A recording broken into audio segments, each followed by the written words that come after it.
Okay. Please welcome the counselor or the principal from the Chris College Regional Kuda Kral India, Professor Dr. Jolly. Good, good afternoon from Indonesia, Professor Jolly.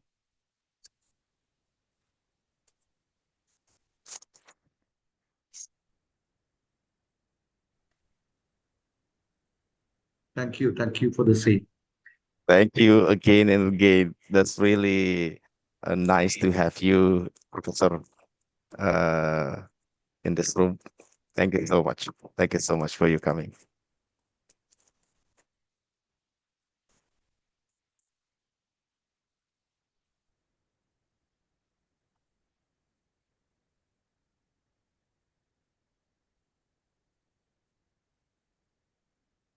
Ladies and gentlemen, we will start in the 5 minutes.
Ladies and gentlemen, we will start in 2 minutes.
Okay, ladies and gentlemen, I will give the place to the Master of Ceremony to lead this opening ceremony.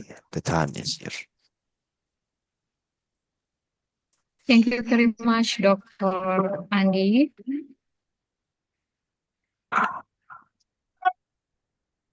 Excellencies, ladies and gentlemen, Assalamualaikum warahmatullahi wabarakatuh. Good morning. Waalaikumsalam warahmatullahi Waalaikumsalam warahmatullahi wabarakatuh.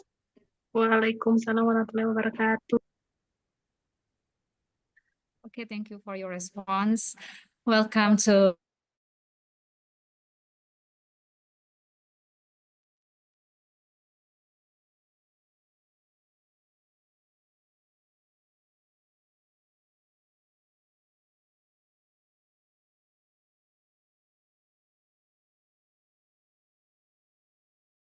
I'm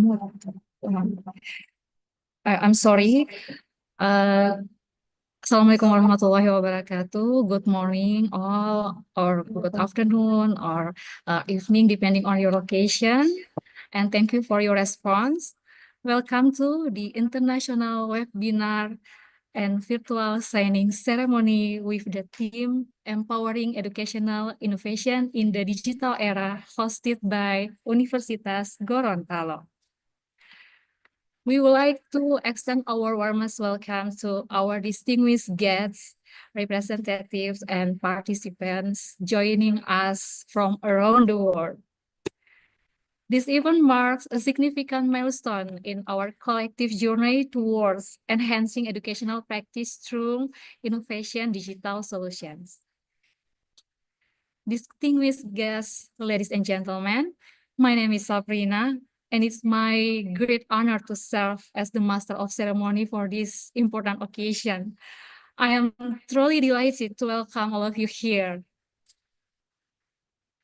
On this occasion, we are also honored to welcome Professor Dr. Shauli Mukherjee, Dean of School Education and Dean of International Relations, Adamas University, India.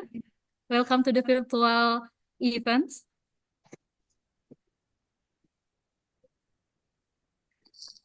We are also honored to welcome Associate Professor Dr. K.J. Varghese, Chris College, Irinjalakuda, Kerala, India.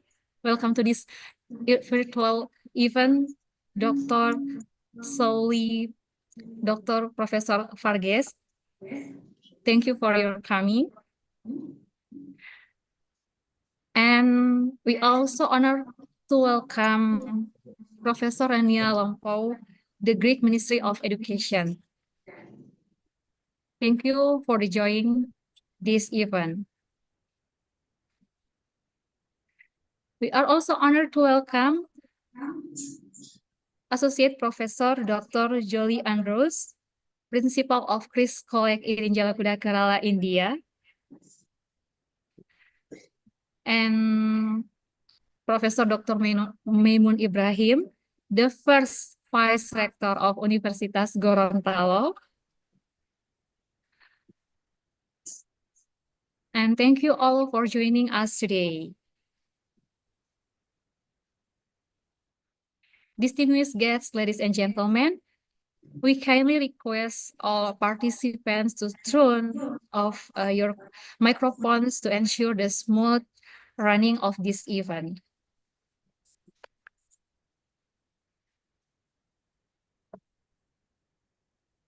All right. To commence our things, I invite you all to stand as we honor our nation with the playing of the national anthems. We will begin with the national anthem of Indonesia, followed by those of Turkey, India, and conclude with the Mars Universitas Gorontalo.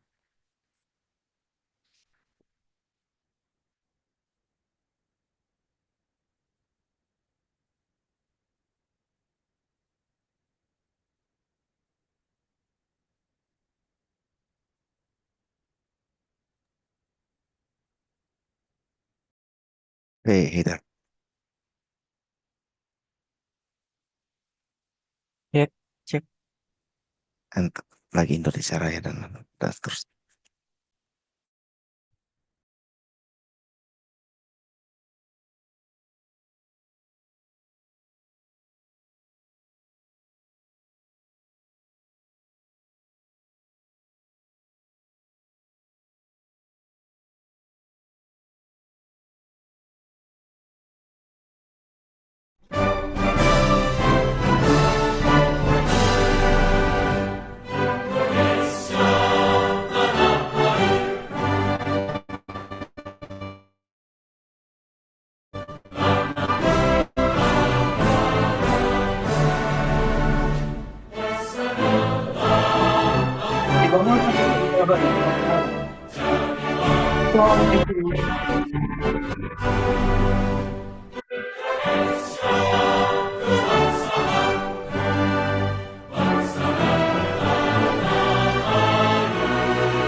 जनगण मन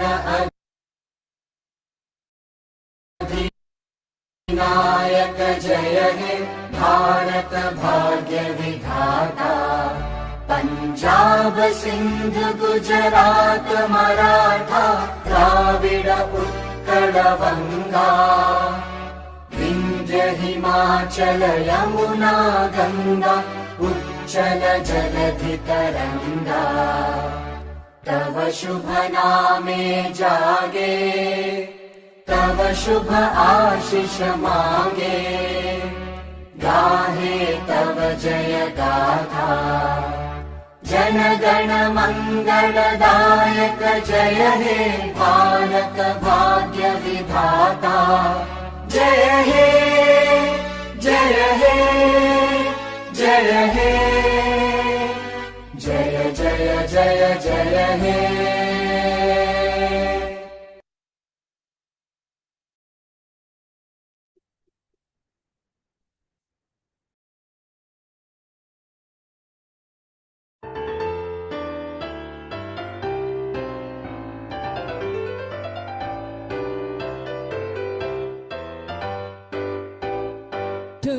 semangat dan ketulusan serta rasa tanggung jawab.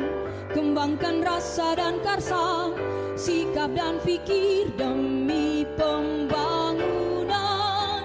Mari wujudkan adil dan makmur sekuat tenaga.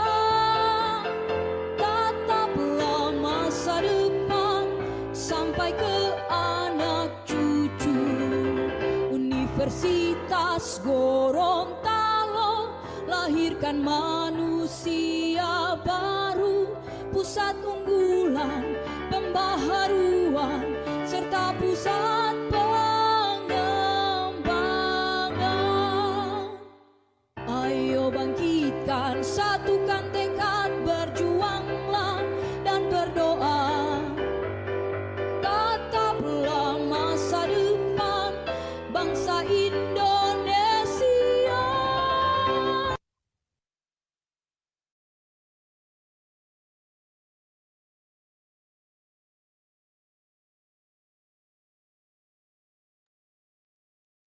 Thank you for that story to bring to our nation. We now turn our attention to the organizing committee. We will present a brief report on the preparation and objectives of this estimate event. Please welcome Silvana Hassan representing the organizing committee To the virtual virtual stage. Thank you. As the chairman of this committee, I will read the report of the Organizing Committee International Webinar. The title of the webinar, International Webinar and Virtual Signing Ceremony, themed Empowering Educational Innovation in the Digital Era, hosted by Universitas Gorontalo. Date and time, Wednesday, December 18, 2024 at 1 p.m. Venue, virtual via Zoom and YouTube. The background. The international webinar, titled International Webinar Virtual Signing Ceremony, was organized to provide insight and foster discussions among professionals, academics, and students on empowering educational innovation in the digital era.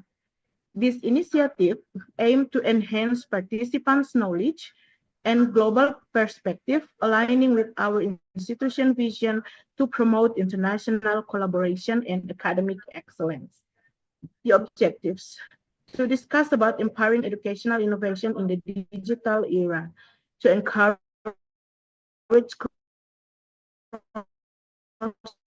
border academic exchanges, to interact with international experts. Participants. The webinar was attended by 6 speakers, and they are Associate Professor Dr. ERKOL BAYRAM, Sinop University, School of Tourism and Hotel Management, Department of Tour Guiding, Turkiye. Associate Professor Dr. Kiji Fargis, Chris College, Irinjalakuda. Professor Rania Lampou, the Greek Ministry of Education. Professor Dr. Shauli Mukherjee, the Dean of School of Education and Dean of International Relations, Adamas University, India. Dr. Ravintiran Vivekanatharasa, I'm sorry for the pronunciation. Lecturer, Department of Secondary and Tertiary Education, Faculty of Education, the Open University of Sri Lanka. And the last is Dr. Abdul Wahab Podungge, the Dean of Faculty Social and Political Science, Universitas Gorontalo. The total number of participants on this webinar is 730 participants from several countries. And the conclusion is this international webinar was a successful event, achieving its primary object and providing valuable knowledge participants. The organizing committee extends gratitude to all speakers, participants, and sponsors for their support. Thank you. Thank you, Silvana. It is now my distinct honor to invite Professor Dr. Maimun Ibrahim, the first Vice Rector of Universitas Gorontalo, to deliver the official welcome and opening remarks. Please give a warm welcome to Professor Dr. Maimun Ibrahim.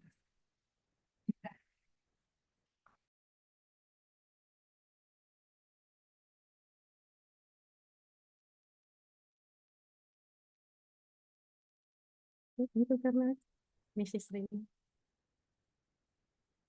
Assalamualaikum warahmatullahi wabarakatuh. Distinguished guys, esteemed colleagues, and participants from all the world. Good morning, good afternoon, and good evening, depending on your location. It's with great pleasure that I welcome you to the international webinar and virtual signing ceremony. Theme: Empowering Educational Innovation in the Digital Era. Hosted by Universitas Gorontalo. Today, we gather in a moment of significant importance as we explore the transformative power of education in the digital age. The rapid advancement of technology has fundamentally altered the landscape of education, presenting both challenges and opportunities that we must embrace. As educators, researchers, and innovators, it is our responsibility to harness their strengths to enhance learning experiences and outcomes for our students. The theme of our webinar, Empowering Educational Innovation in the Digital Era, reflects our time but also active in shaping the future. In this digital era, innovation is essential. It's not merely about integrating new technologies into our classroom. It's about rethinking our pedagogical approach, enhancing accessibility, and ensuring that learners have the opportunity to thrive. Throughout this webinar, we will have 4 distinguished speakers and experts who will share their insight on various aspects of educational innovation. They will discuss the integration of technology in teaching and learning, the importance of digital literacy, and strategies for creating inclusive educational environment. Their contributions will provide us with valuable perspective on how we are collectively advance our educational practice. Moreover, this event serves as a platform for collaboration and partnership. The challenges we face in education aren't confined to any single institution or region. They are global challenges that require collective action. By working together, we can share best practice, learn for one another, and develop innovative solutions that will benefit our students and communities. I would like to express my sincere gratitude to all the participants who have joined us today.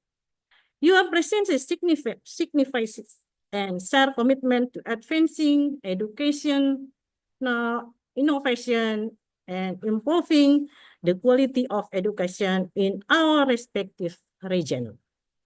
I ensure each of you to engage actively in the discussion, ask questions, and share your insight.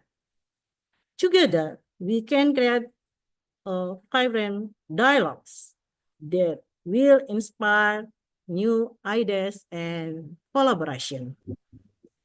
As we embark on the journey of exploration and discovery, let us remain open to new possibilities, students to navigate complexities of the digital world and emerge of leaders in their fields.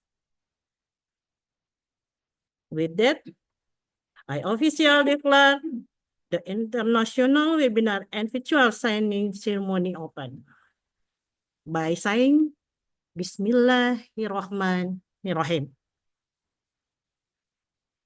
May our discussion be fruitful, our collaboration meaningful, and our impact profound. Thank you. Thank you, Professor Dr. Maimun Ibrahim, for the opening remarks. Distinguished guests, ladies and gentlemen, we will now proceed to the pivotal moment in our event, the Memorandum of Understanding signing ceremony. This agreement symbolizes our commitment to fostering collaboration and innovation in education across borders. To ensure a smooth and effective online signing process, I would like to outline the steps we will follow. First, introduction of the signatory by each institution, 10 minutes max for each representation. Second, preparation for signing. Each signatory will need to ensure they have access to the digital document that contain the MOU. The document has been shared via the Zoom chat for your convenience. Please take a moment to download and review the document. The third stage, signing process. Once the introduction are complete, I will call up each signatory to confirm their readiness to proceed with the signing. Each signatory will then take turn to electronically sign the document. This can be done using a digital signature tool or by simply typing their name in the designated area of the document. After each signatory has completed their signature, we will ensure that the document is saved and finalized. The last stage, confirmation of signing. After all signatures have been collected, I will announce the successful completion of the signing ceremony. A copy of signed MOU will be sent to all parties involved for their records. Now, we will begin with the first step, introduction of the signatories by each institution. To introduce this segment, I invite representation from Adamas University, India.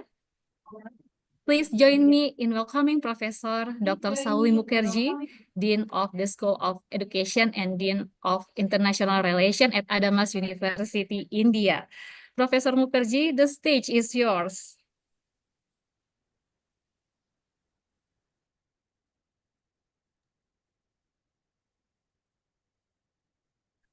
Thank you so much for that lovely introduction. And it was really a beautiful beginning to the international webinar today. And especially, I would like to extend my gratitude first to Professor Andy for extending this cordial invite to me and to represent Adamas University today in this prestigious platform. Myself, Professor Dr. Shauli Mukherjee, Professor and Dean, School of Education and Dean International Relations, working for Adamas University for the last 5 years. So just to give a very brief introduction of myself, I have been working in the sector of education for the last 23 years. And more than 17 years I have spent in the domain of school education. And then I have transitioned myself into the domain of higher education, where currently I'm serving Adamas University as the Dean of International Relations and Dean of School of Education. Today marks indeed a very momentous occasion because Adamas University on this very prestigious platform is going to sign two memorandum of understanding, one with universities Gorontalo, Indonesia, and the other with Sinop University, Turkey. And as the Dean International Relations, I would briefly like to introduce Adamas University to all the audience and the participants today. So Adamas University happens to be one of the best private universities in the eastern part of India. And we are a pretty young university with, we have only started since 9 years, but in terms of educational legacy, our educational legacy dates back to more than 40 years. So the educational group started with establishing international K-12 schools, and then an engineering college, and now a multidisciplinary and interdisciplinary university, which is Adamas University, which currently houses 10 schools of studies, including School of Education, School of Business, School of Engineering and Technology, School of Liberal Arts and Culture Studies, School of Law and Justice, Management, School for Smart Agriculture, and School for Life Sciences and Biotechnology, and also to mention School of Pharmacy and Medical Sciences. Apart from that, I would also like to mention that Adamas University is actually a research-intensive university. So we are pretty much strong and inclined towards research.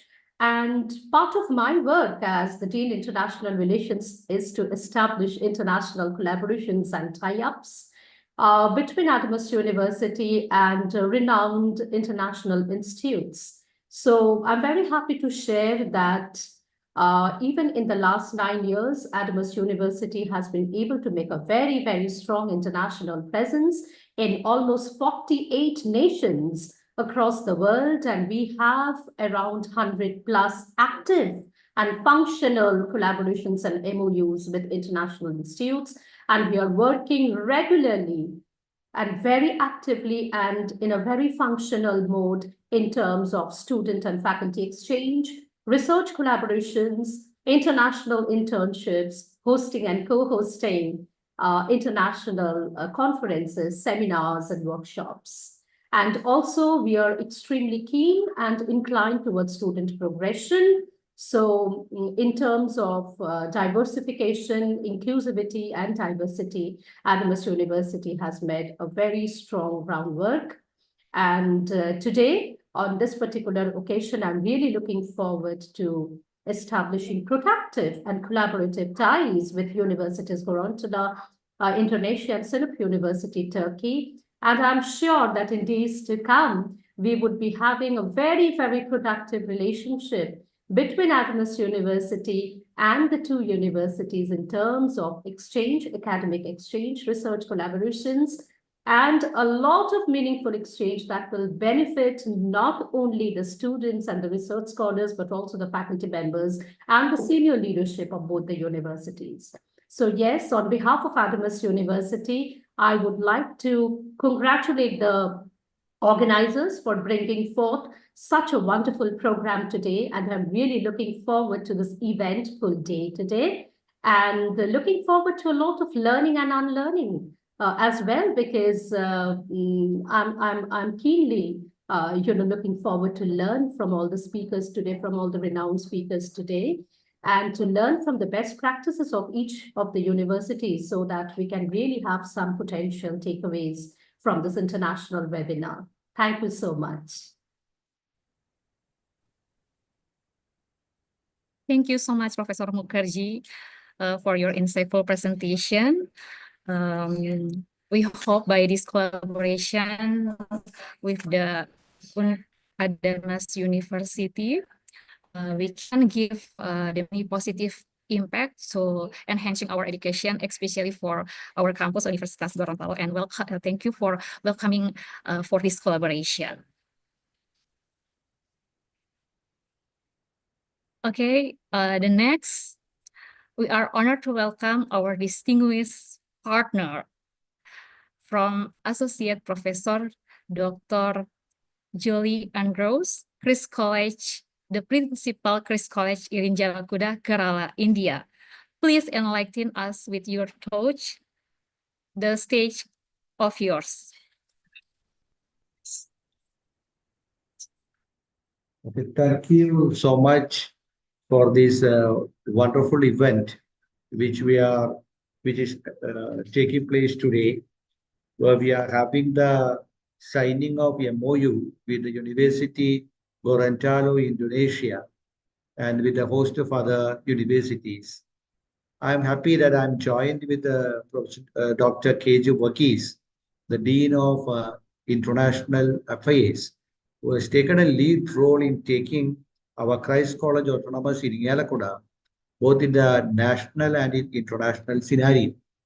Our college is one of the leading colleges in the state of Kerala, having highest number of student enrollment in the state of Kerala, more than around 5,200 students, having a host of disciplines, around 34 different sets of programs which we are conducting.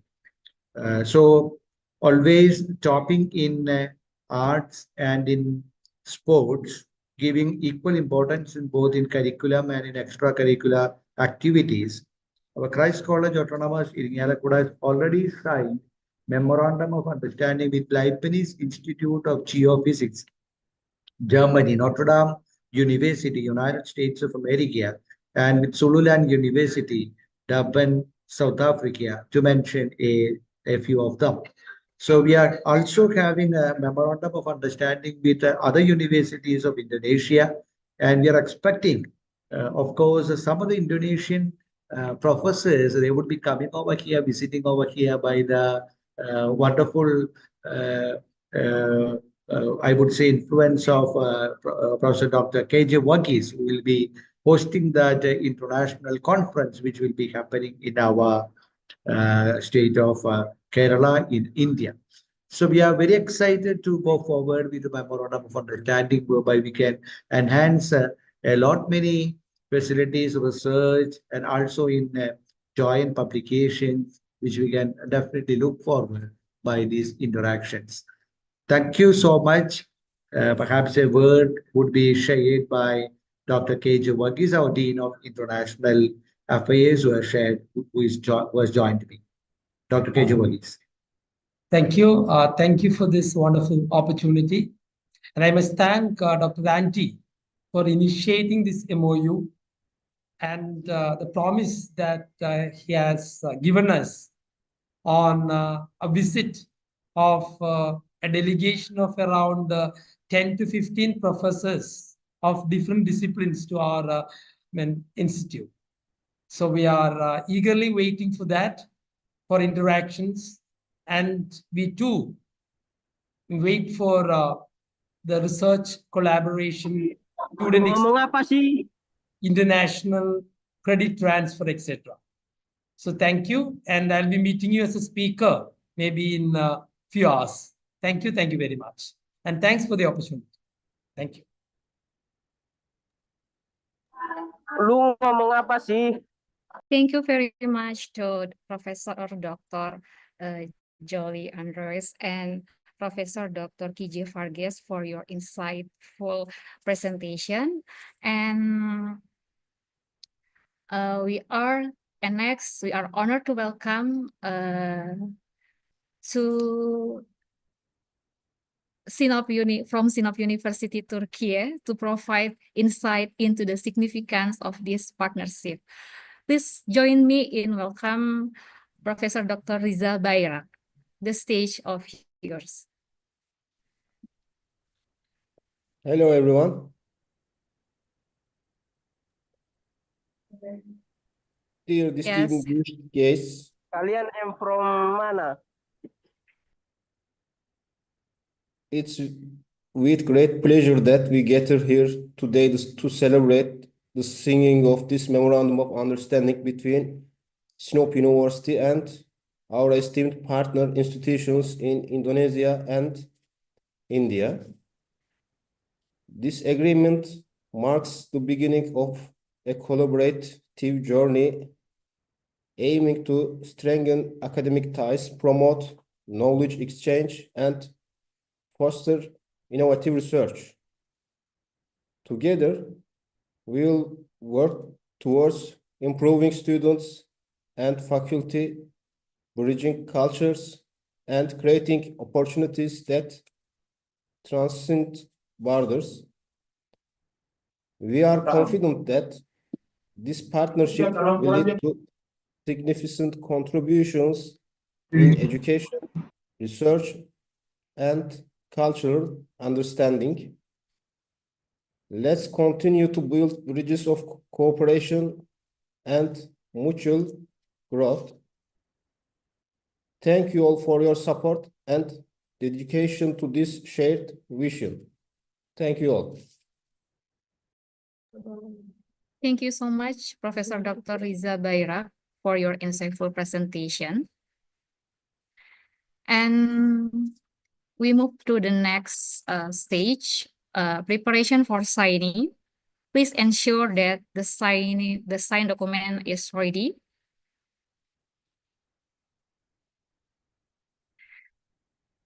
All right. If the signing document is ready, we move to the next stage. This is the main stage, signing of MOU. Please make sure that document is front of the camera.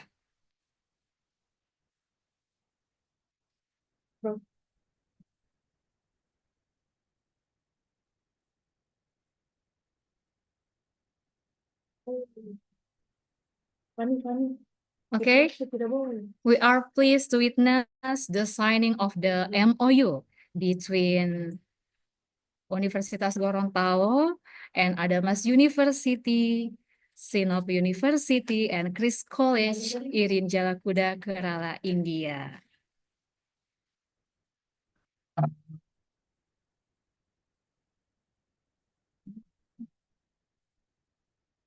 Okay, if we have finished the signed document, please show the signed document into the camera as we will be taking the capturing for this moment. Pak, ganti ke sana dulu. Tolong jangan.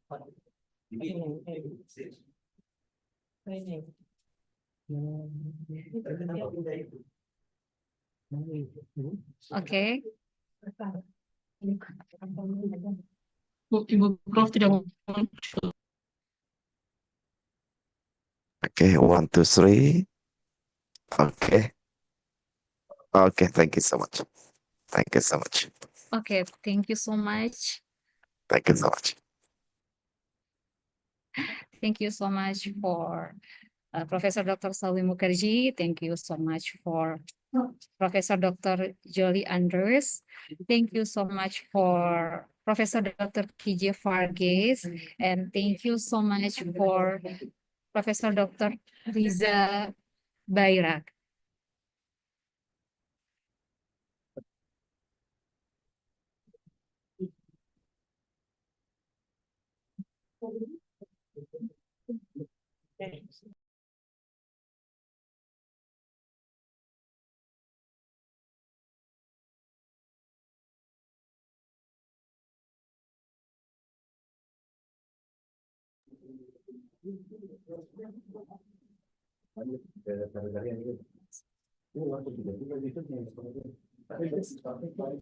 Okay, thank you all parties in.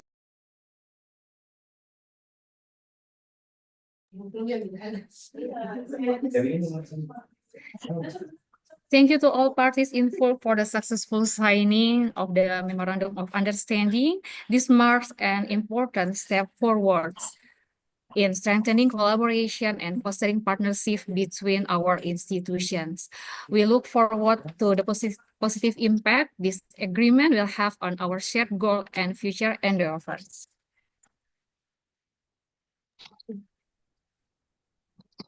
Distinguished guests, ladies and gentlemen, to further enrich our cultures exchange, we are pleased to present a creative dance performance titled Molipu Tiopo, one of the traditional dances of Gorontalo province. This dance beautifully captures that the vibrant spirit of our university and the rich culture heritage of our region. The performance has been recorded on video and is presented by students from the Public Health Department of Universitas Gorontalo. Now, let us enjoy the performance. Video.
Distinguished guests, ladies and gentlemen, before we officially close, we kindly invite all participants to join us for the virtual photo session.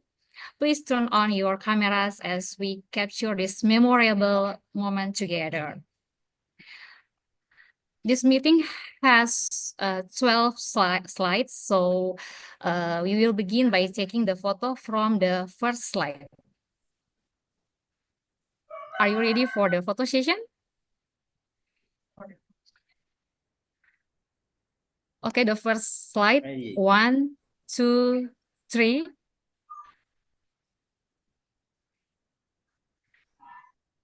All right. Next, we will move to the second slide. 1, 2, 3. Next, we will proceed to the third slide. 1, 2, 3.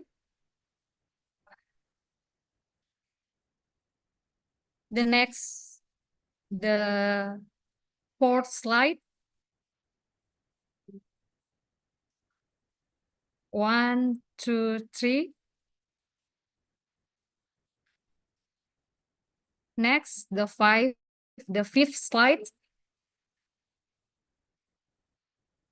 1, 2, 3. Next, sixth slide. 1, 2, 3.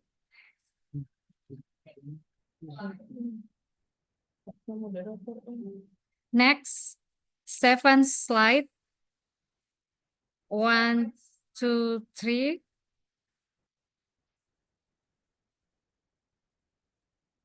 We will proceed the eighth slide. 1, 2, 3.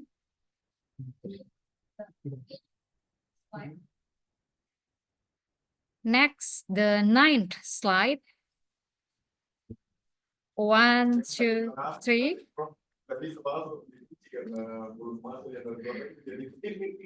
Okay. The next slide, the 10th slide. 1, 2, 3. Okay, we move to the 11th slide. 1, 2, 3. All right, the last slide. 1, 2, 3. Okay, the photo session has finished. Thank you so much for your participation. Thank you everyone for being with us today. We are now moving to the next part of our event, the international webinar, where we will have insightful discussion led by our esteemed speakers. To guide us through this session, I am pleased to introduce our moderator for today, Silvana Hassan, the head of the Language and Skills Center and lecture specialist in English at Universitas Gorontalo. With her extensive knowledge and experience, she will ensure that the session is both informative and successful. Without further ado, I now hand over the session to our moderator. Silvana Hassan, the floor is yours. Thank you. Yes.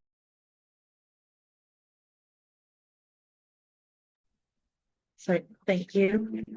Good afternoon, distinguished guests, esteemed speaker, and valued participants. It is with great pleasure that I welcome you to this international webinar on empowering educational innovation in the digital era, hosted by Universitas Gorontalo. My name is Silvana, and I will be your moderator for today's session. We are honored to have a diverse group of scholars and practitioners joining us from various parts of the world, reflecting the global nature of our discussion. The theme of our webinar, Empowering Educational Innovation in the Digital Era, is particularly timely and relevant as we navigate the complexities and opportunities represented by rapid technology advancements in education. The digital era has not only transformed how we access information, but has also redefined pedagogical approaches, learner engagement, and educational outcomes. Today, we will delve into innovative strategies that harness technology to enhance educational practices, foster collaboration, and promote lifelong learning. Throughout this webinar, we will hear from a distinguished lineup of speakers who will share their insights and research findings on various aspects of educational innovation. Each presentation will be followed by a brief question and answer session allowing for an interactive dialogue between our speakers and participants. I encourage you to engage actively, post questions, and share your thoughts during this discussion. To commence our session, it is my honor to introduce our first speaker, Dr. Abdul Wahab Podungge, who currently serves as the Dean of the Faculty of Social and Political Sciences at Universitas Gorontalo. Dr. Podungge has a profound understanding of the interplay between social sciences and educational practices. You have 15 minutes to present, and we have 15 minutes to question and answer session. Please welcome Dr. Podungge. Yes, good morning, everyone. Is my voice clear? Yeah, This it's is Silvana. clear, sir. Yes, it's clear, sir. Okay. We're gonna share your presentation Please show on my presentation slide. share screen. Yes. Yes, please.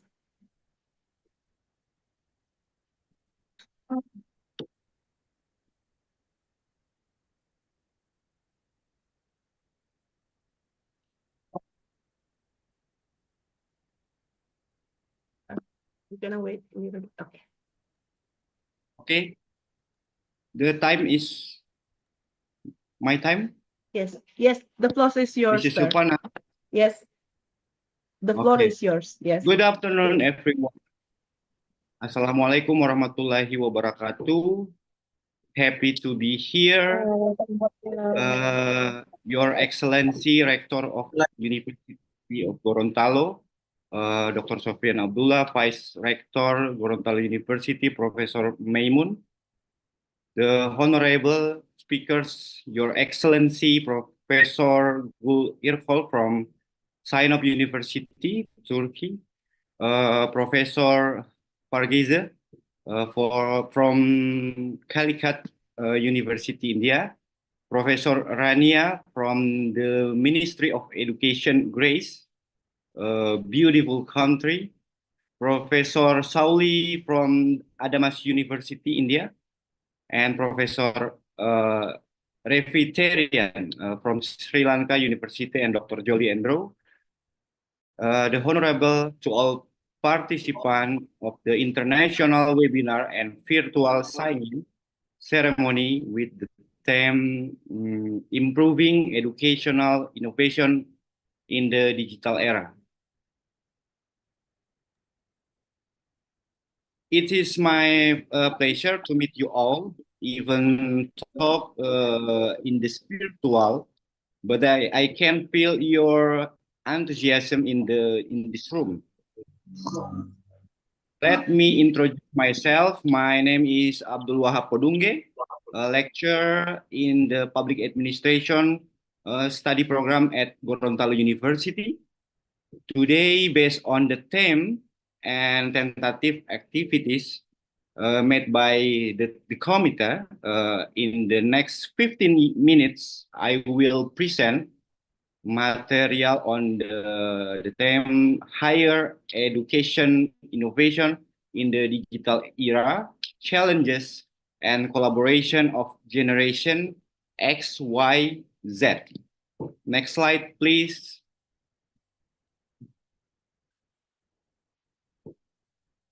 Yeah, next slide. Yeah, digital transformation started from the question when we think and ask, why does technology continue to develop to meet the ever changing need of human? What are the main challenges faced by higher education institutions in implementing digital innovation?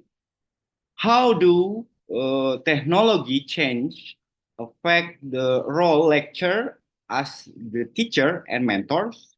And how can the challenges of the digital literacy in generation X, Y, Z affect the success of implementing innovation in higher education?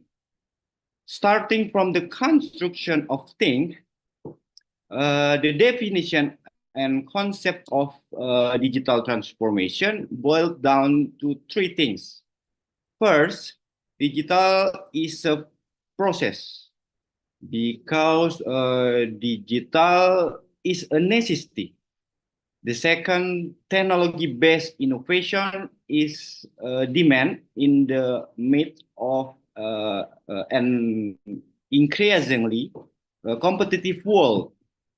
And third, digital bring culture change in the mindset, change in the way of working, so that is required every organization to be more flexible, collaborative, and focus on the goals.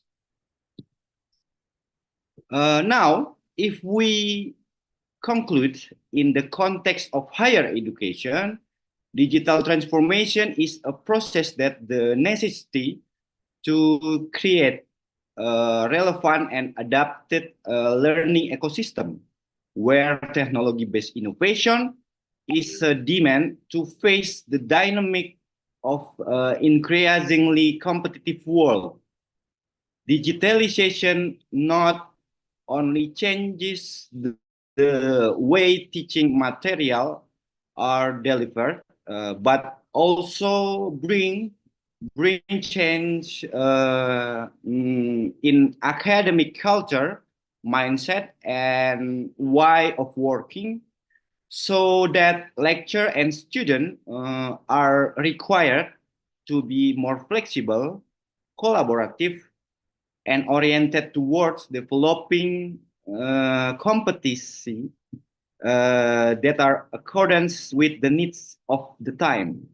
Collaboration between human resources, lecturer as the facilitator, and student as the learner is the key to success of the digital-based learning process. Next slide, please. Yeah, now let's think why in the learning ecosystem at university require to always innovate it. I think we all agree the needs of world of or industrial world are always related technology, and one of the software of technology is the digitalization. Therefore, university will always be required to be keep up with the technological development. Call it artificial intelligence, big data, Internet of Things. Why is that? Because all of them are technology that are able to imitate human intelligence and solve problems. That is the reason why higher education need to innovate to produce graduates who are adaptive, creative, and relevant to digital era. Now, how to overcome the generation gap? The fact is that human resources in university consist of the three generations, X, Y, and Z. Lecture with an average age range 27 to 65 years. Students are in the age range of 18 to 14 years. This includes undergraduate, master, S2, and doctoral student program. It's certain that this human resource have different character, mindset, and learning style. The question is how to navigate so what that resources can be maximized. Then my opinion, there must be inclusive and collaborative learning approach with the technology, education can become more accessibility and inclusive, overcoming geographical and social barriers, including collaboration between generation X, Y, and Z. Next slide, please.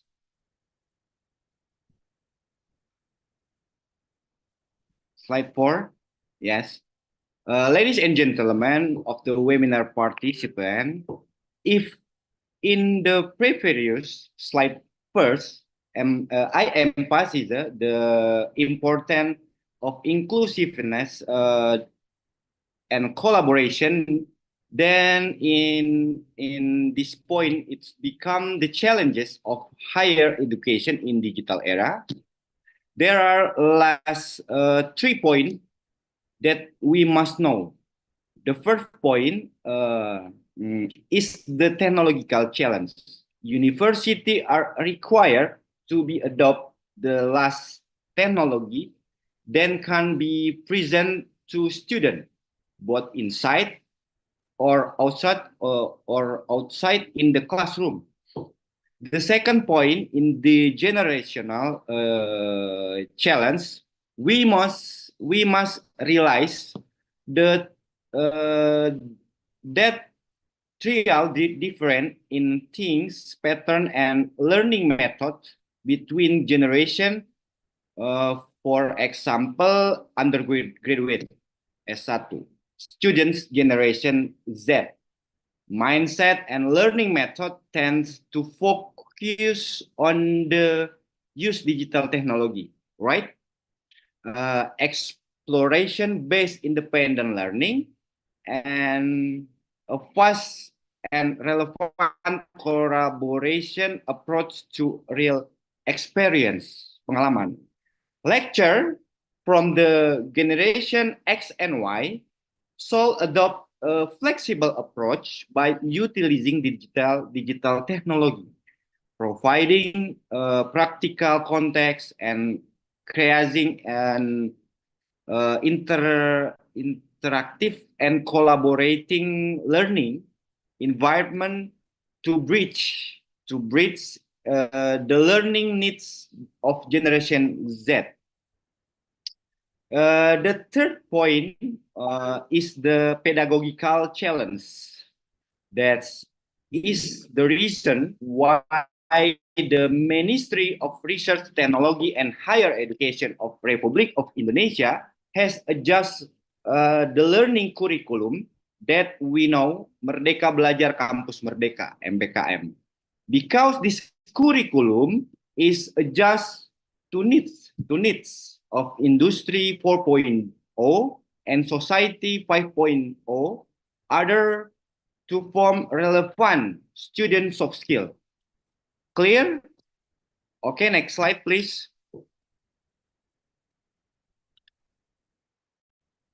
Slide 5. Yes. Now we have to understand together, what is the potential and strength of collaboration of generation X, Y, and Z. At last, if we look the characteristic and opportunity for collaboration, then generation X must have experience, mentality, resilience, and always focus on the result. Furthermore, generation Y has an innovative character, understand technology, and can be bright between the old and young generation. Generation Y. While generation Z, they can quickly understand digital narrative. They are creative and they are multitasking. So I think they can complete each other in the learning process because there is a combination of experience creativity, and technological skill. Maybe next slide.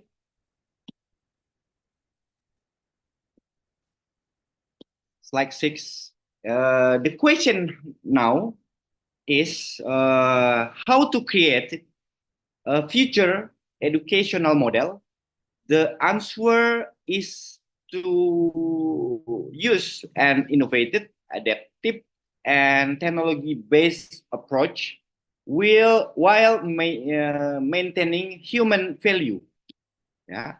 University must be able to implement AI, AR, VR in learning. Well, on our campus, Gorontalo University, we have used the learning management system as a tool monitor, implemented and evaluated the academic process, namely SIAKAT, SEVIMA. Meanwhile, the Ministry of Research, Technology and Higher Education of Republic of Indonesia direct project-based curriculum or project-based learning. Next slide. Slide 7. Dear ladies and gentlemen, the demands for the innovation in higher education cannot be underestimated. As lecturer and student, we must be fully aware that the program of human civilization begins with educational institution. Therefore, in the point strategy recommendation, I invite all of you as integrated technology as part of the learning strategy, so as the build ecosystem of cross-generation collaboration by increasing digital literacy and growth mindset. I come to the conclusion that the era continue to change, but we in Indonesia have distinct character and strong philosophical foundation for education. As that the founding father of Indonesian education, Ki Hajar Dewantoro, Ingarso de Java Bahasa, Ingarso Suntalada, Ing Madya Mangun Karsa, Tuturi Handayani. From the behind, from the front, we provided an example. From the middle, we guide, and from behind, we support. Thank you for the opportunity given. I apologize for the advantage and disadvantage. Billahi taufiq walhidayah. Assalamualaikum warahmatullahi wabarakatuh. And I return to moderator. Thank you, Mr. Podungge. And while waiting question from the Zoom meeting, someone already gave me a question from the floor. Do you want to take one or two questions there? So because you only still have 7 more minutes. Satu atau dua pertanyaan, Pak, yang mau diterima? Sorry. Satu saja. Yeah. Okay. I already have one question here. Based on the data from WorldTop20.org in 2033, Indonesia ranks 67 in education out from 209 countries. The question is this a sign that Indonesia is still less competitive with other countries in terms of digital technology innovation?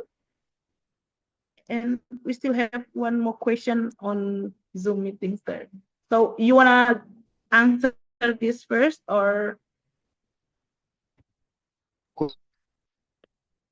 Sorry, I answered this question. The first question. Okay. First question.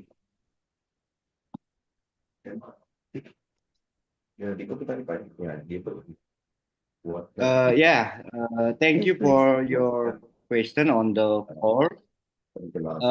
It is true that many global survey data, Indonesia is still ranked in the middle in terms of educational quality. First of all, the fact is that Indonesia is currently considered developing country by global relations. Second, I see that we are growing in the positive direction regarding quality of education. We are have potential because we are the fourth most population in the country of the world with productive age and a large productive workforce, have large reserves of natural resources. Therefore, we, by looking at the global geopolitical map and the vision of President of Republik Indonesia, Prabowo Subianto, towards the Golden Indonesia 2045, which in the been state in the government planning document, I believe that in 2045 we can leave Japan or competitive with the China and become country that is highly regarded by G20 member country. From the philosophical perspective, this also influence why the Indonesian parliamentary, the educational budget at APBN sebesar 20% of the total budget each years. The term is mandatory spending. As for the government medium-term plan, at the last 2040 and 2090, various priority program will begin. For example, station launch program in elementary school. Lebih banyak dikenal dengan yang namanya program makan gizi gratis. This program has drawn a lot of controversial various circle because of the wasteful budget. Yeah, but as I said in this presentation slide before, that program world civilization begins with educational. So I see this as a long term to prepare Gen Alpha, Gen X, Gen Y, Gen Z, Gen Alpha, who are the currently still elementary school to achieve the golden Indonesia of 2045. Because the quality of educational according to various research result must be start from what we eat, so what it will maximize the function of the brain. Thank you. Thank you very much, sir. Yeah, thank you very much. Because we are running out of time, you already have your 30 minutes. So you have several questions, sir, on Zoom. Maybe you can answer by offline because I can't read it now. We are running out of time. And thank you, Dr. Podungge, for your compelling insight. Your discussion on the integration of social sciences into educational innovation is both timely and necessary. Thank you very much. And next, we move to the next speaker. I have to check Dr. Gul Bayram.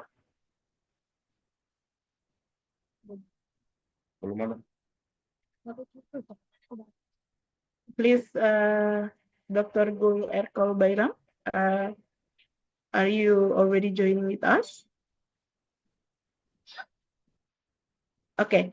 While waiting for Professor Dr. Gul ERKOL Bayram, I will move to the next speaker. Can I check Professor Dr.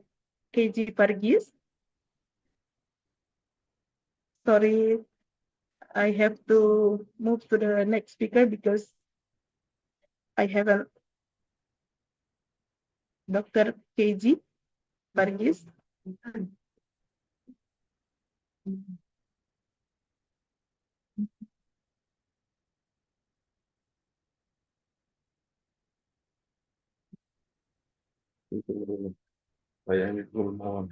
Hello, sirs. Dr. KG.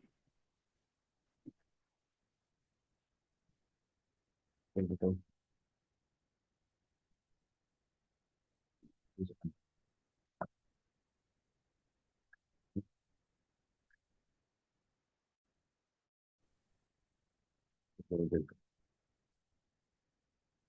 we have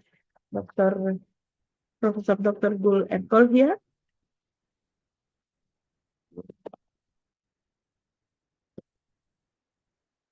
Dr. KG Pargis.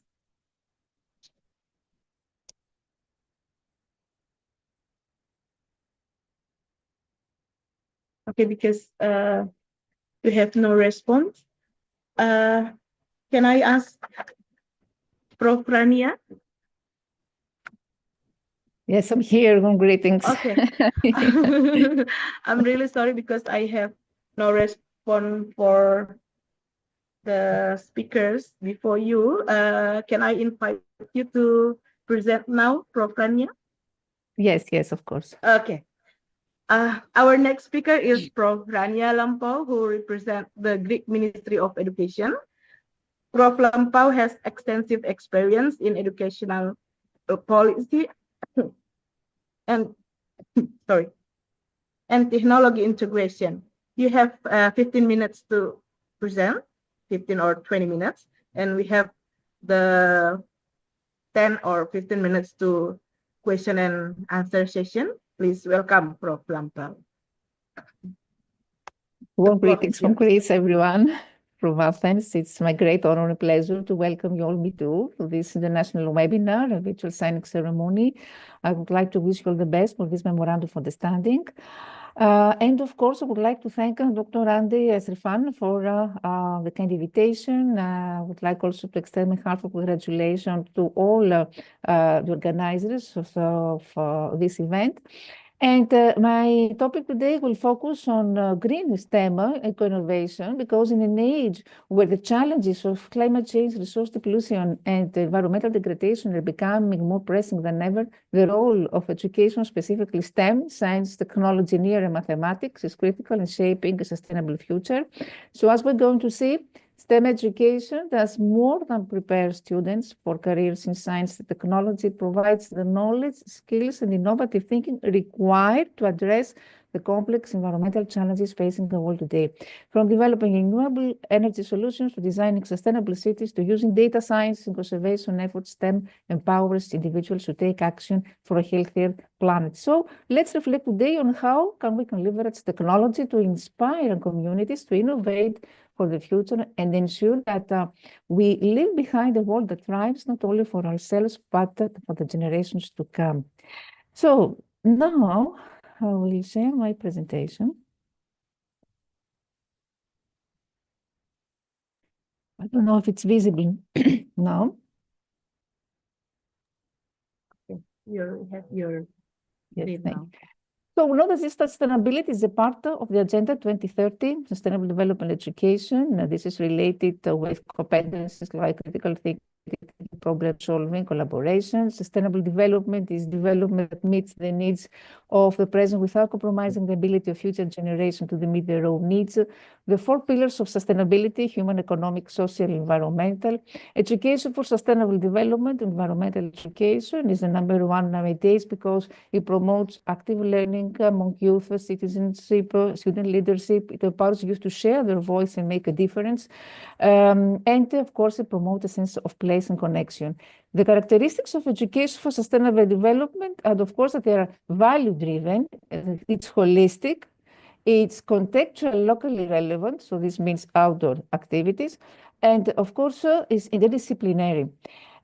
It must reflect the 3 dimensions of sustainable development that we call triple bottom line theory: economic, social, environmental dimension, people, planet, profit. In general, we could say that this environmental education aims for democratic, inclusive society where everyone can participate with responsibility and creativity. We need, of course, more global environmental frameworks. Environmental literacy is based on STEM education because it depends on learners' ability to ask questions, to hypothesize about the world around them, to be familiar with inquiry, so to master fundamental skills for gathering, organizing information, etc. The set of skills of what we call environmental literacy include questioning, design, investigation, collecting information. Another set of skills has to do with how we understand and address environmental problems, how we analyze and investigate, how we make decisions, and how we are responsible and active citizens.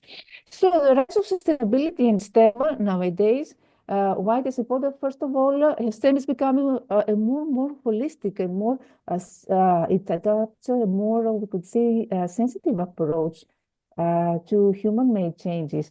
According to UNESCO, advances already in STEM have brought improvements in many aspects of life, health, agriculture, infrastructure. And according to World Economic Forum, the skills acquired by STEM education are those who actually can help for the future preparedness of the countries. So STEM is a foundation for sustainability solutions because STEM disciplines are at the heart of developing and implementing sustainable practices. Technology provides the knowledge and tools to understand environmental issues and create innovative solutions, while engineering, for example, and mathematics offer ways to design, to test, and scale sustainable systems.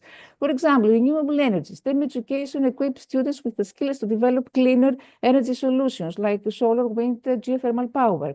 Mathematical models help predict climate change patterns, allowing policymakers to make informed decisions. STEM research advances practices like precision farming, which reduces waste and environmental impact. STEM education also fosters skills necessary to monitor environmental changes, to track biodiversity, to assess human impacts on ecosystems. How? By using tools like geographic information systems, satellite imaging, environmental sensors. Students and professionals who are trained in STEM can help preserve natural resources, protect endangered species, and manage ecosystems sustainably. So sustainability requires a workforce that actually understands environmental principles, can apply STEM knowledge to green industries, so careers in renewable energy, sustainable architecture, environmental consulting, and clean technology all rely on STEM-trained professionals. By incorporating sustainability into STEM curricula, education institutions can prepare students for these emerging sectors. And this, of course, emphasizes problem solving, critical thinking, creativity, which are crucial for addressing sustainability challenges. Whether it's about developing new materials for reducing waste, for example, or creating energy-efficient transportation systems, or innovating in water management, STEM fosters the mindset necessary for sustainable innovations. And integrating sustainability, of course, into STEM education broadens students' perspective on how science and technology can be applied for the greater good. So this might include project-based learning, for example. Students work on real-world projects that address sustainability issues, such as building eco-friendly models or designing waste reduction programs. Cross-disciplinary approaches always incorporated, for example, social sciences with STEM encourages students to consider the societal and ethical dimensions of sustainability and sustainable, for example, engineering principles, because teaching students about the life cycle of products, resource management, and environmental impacts of technologies encourages them to think critically about sustainability. And of course, STEM education helps students understand the principles of circular economy, equips them with the tools to create sustainable economic systems. And in general, the integration of STEM is essential for creating a future where human progress does not come at the expense of the planet. So climate education is also important. So what is the relationship between STEM education and sustainability? That actually this education equips students with the scientific, technological, engineering, and mathematical knowledge needed to understand complex environmental issues like climate change, pollution, resource depletion. This knowledge is essential for creating solutions that promote sustainability, encourages innovation, critical thinking, prepares for green career, raises awareness of global challenges. Some examples: renewable energy projects or sustainable engineering. And how can STEM disciplines contribute to solve global problems? We have mentioned already some cases: the clean energy technology, waste management, water resource management, carbon capture, and storage. This is very important technology because engineers are developing systems to capture and store now carbon dioxide emissions for power plants and industrial processes, reducing the amount of carbon dioxide. And all these real-world applications means that it's very important to integrate sustainability concepts into the curriculum, because this addresses global challenges, encourages long-term thinking, develops global citizenship. And in what ways can help STEM education promote this? By fostering innovation, by developing solutions. We invite students to participate, for example, in competitions or in hackathons. What we're doing here in Greece, we have many students who are winners in the national robotics competitions based on sustainable issues. So this means that students give solutions, innovative solutions, because young people have more innovative mindset than more adults. So inspire future green leaders and workforce, raise awareness, data-driven decision-making for sustainability. Always, this means that we prepare a skilled workforce. We try to foster global competencies. And how can STEM teachers incorporate sustainability? I mentioned before about project-based learning, incorporate environmental data, for example, into math and science lessons, through cross-curricular approaches, through integrating renewable energy, green technologies, what we have done many times with my students. Of course, use technology through simulations, virtual labs, coding for sustainability hackathons that I mentioned before, green engineering competitions, incorporating sustainable design into engineering that could include life cycle analysis, design for the environment, hands-on activities, everything which is hands-on environmental science. That could be water testing, energy audits, classroom cycle programs, sustainable lab practices. Many initiatives that, and many practices that educators can adopt, because STEM fields play a crucial role in advancing sustainable solutions. I mentioned before technology, but smart grids, what is happening, Internet of Things, for energy efficiency. Students need to be familiarized with this kind of principles and this kind of complex problems. So how can STEM projects in school promote awareness with real-life problem solving, with hands-on environmental science activities, renewable energy projects, STEM competitions, incorporate sustainability data analysis, technology and sustainability, through sustainable design engineering, upcycle projects, sustainability audits.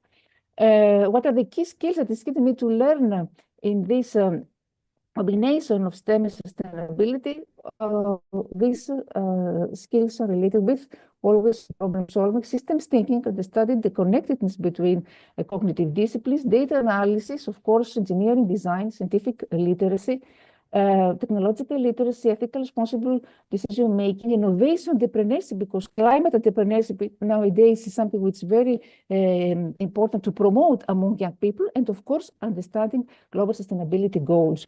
So interdisciplinary learning, combining STEM with other disciplines, broadens understanding of sustainability, prepares students for real-world careers, encourages system thinking, and of course, technology is here to help us, artificial intelligence, how many possibilities we have optimizing resource using through robotics, biotechnology, and all these real-world examples. We can initiate our students with solar power technologies, wind energy, waste-to-energy technologies, to invite them, to encourage them, to motivate them to invent their own device, their own patents, and give their own solutions. This is the goal of environmental education and STEM.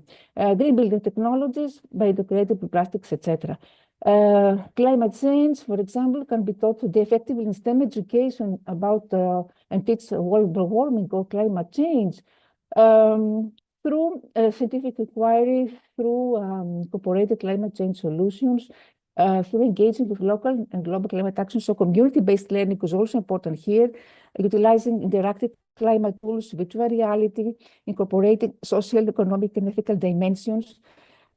Students can use STEM knowledge to develop and combat climate change through renewable energy projects, sustainable agricultural food systems, through projects on restoration of ecosystems, how they can innovate in green technology, how they can be familiarized with sustainable urban planning and design, how to be aware of climate data collection and monitoring. And the green careers, give some examples. Nowadays, some careers in STEM, environmental scientist, renewable energy engineer, climate scientist, sustainability consultant, give some ideas for university students, water resource engineer, environmental policy analyst, etc. So schools and universities can prepare students by focusing on green skills development, by encouraging sustainable campus initiatives, encouraging green entrepreneurship, stay updated with green technologies, promote a sustainability mindset, because all these industries now are being transformed. The STEM education plays a crucial role in this transformation. The energy industry, the automotive industry, the agriculture industry, technology, fashion, everything is changing. The STEM is there. STEM for biodiversity also and conservation also it can be used. Of course, we have to take consideration the ethics, the role of ethics, ethical consideration, but STEM should be accessible and inclusive for all. The long-term sustainability, the question of data collection of privacy, the issue of transparency and accountability, the case of public engagement, cultural sensitivity, human health, and justice. STEM education can foster a sense of environmental responsibility, definitely. Students can be encouraged to think critically, to be engaged in debates on technology, environmental impact, to encourage innovation, sustainability, to collaborate with interested experts, to encourage a systems thinking approach, instill STEM responsibility. And of course, we need more policy and advocacies, more regulation, evaluating the impact of policies using data-driven metrics, so constant monitoring and assessment, fostering the national collaboration, because scientific research plays a crucial role in shaping environmental regulation. You still have yes, 2 more yes, minutes. I'm finishing. Yeah. I'm finishing here, some content projects, here, composting system, waste audit, electronic waste recycling, creating zero classroom. Because students can use data collecting environmental sensors. And before concluding, I want to say, of course, we need to invest in education. And some case study here is one project of my students that on environmental awareness. They try to build a model of an apartment in urban cities where there is noise pollution. So they use STEM technology. They use Arduino microcontrollers in order to create some devices, and they try to give their solutions environmental problems here in cities in Athens. And finally, in the Greek Ministry of Education, when I'm working along the project to solve the stress for GTVS climate, it's a project which actually combines environmental education, STEM education, and that addresses in to primary school students, because students should be aware of these problems, of these issues. And during this program, students have the opportunity to experiment, to collaborate, to solve authentic problems, to understand how it is important to find solutions. And some of the activities that have been created, of course, many hydrological station, plantation, measurements of temperature, and many other activities, because finally, through this program, students will be able to deal systematically with scientific issues from an early age, this enhancing the sensitivity, ecological consciousness, environmental responsibility. Thank you very much. for your attention. I Thank could you, speak for Prof. hours, but okay, I know I have to stick Yeah, to the time. you have one question from Zoom. Question for Prof. Rania. The transition from fossil fuels to renewable energy, such as solar, wind, and bioenergy, is a concrete step to reduce greenhouse gas emissions. This supports the Sustainable Development Goals, Target 13, which is to strengthen resilience to climate change through emission reduction, because the energy sector contributes 73% of global emissions. The question is, what are the concrete steps for students and across generation to take climate action that can reduce global emissions? Yes, the concrete steps for students and of course for teachers, obviously.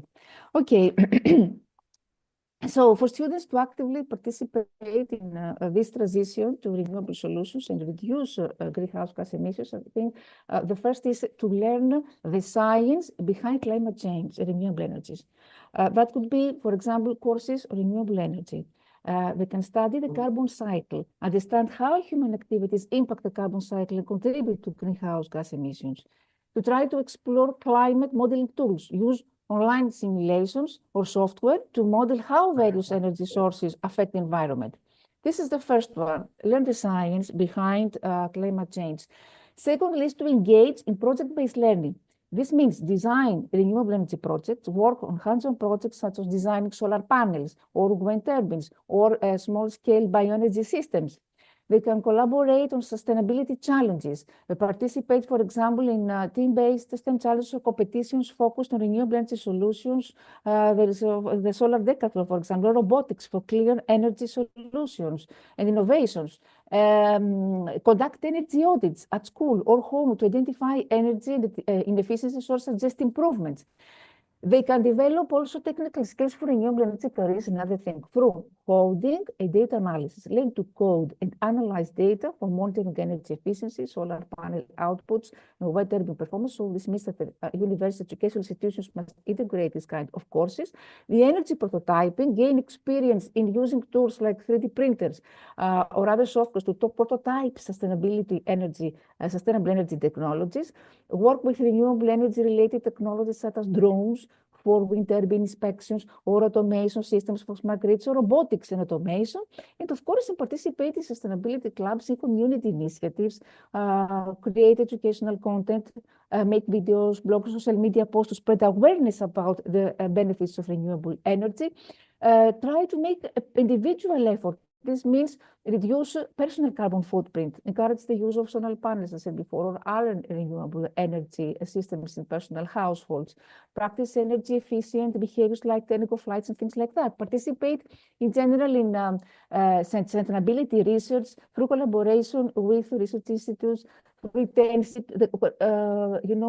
internships in green technology, internships with companies that focus on renewable energy or green engineering, sustainable technology development, try to explore the field of climate entrepreneurship, and of course, engage in environmental policy debates, incorporate sustainable design in STEM projects also. So what I said before about sustainable engineering practices, incorporate life cycle analysis, eco-friendly materials, waste reduction principles into engineering projects, or create models of energy efficient buildings. And of course, engage with the local community. So I think by following these steps, students can develop a strong foundation in STEM. They can contribute to the larger global movement towards reducing greenhouse emissions. But I want to say that this should start from primary school age, if it's possible, preschool. That's why the project that I launched in the Greek Ministry of Education is addressed to primary school students, because students at this age should be inculcated these values of how they need to respect the environment, how to love the environment, how they can try to find solutions. So I hope I can have answered. Okay, that's the answer, Mr. Podungge. Because we still have 4 minutes, Prof, I will read the second question, the last question.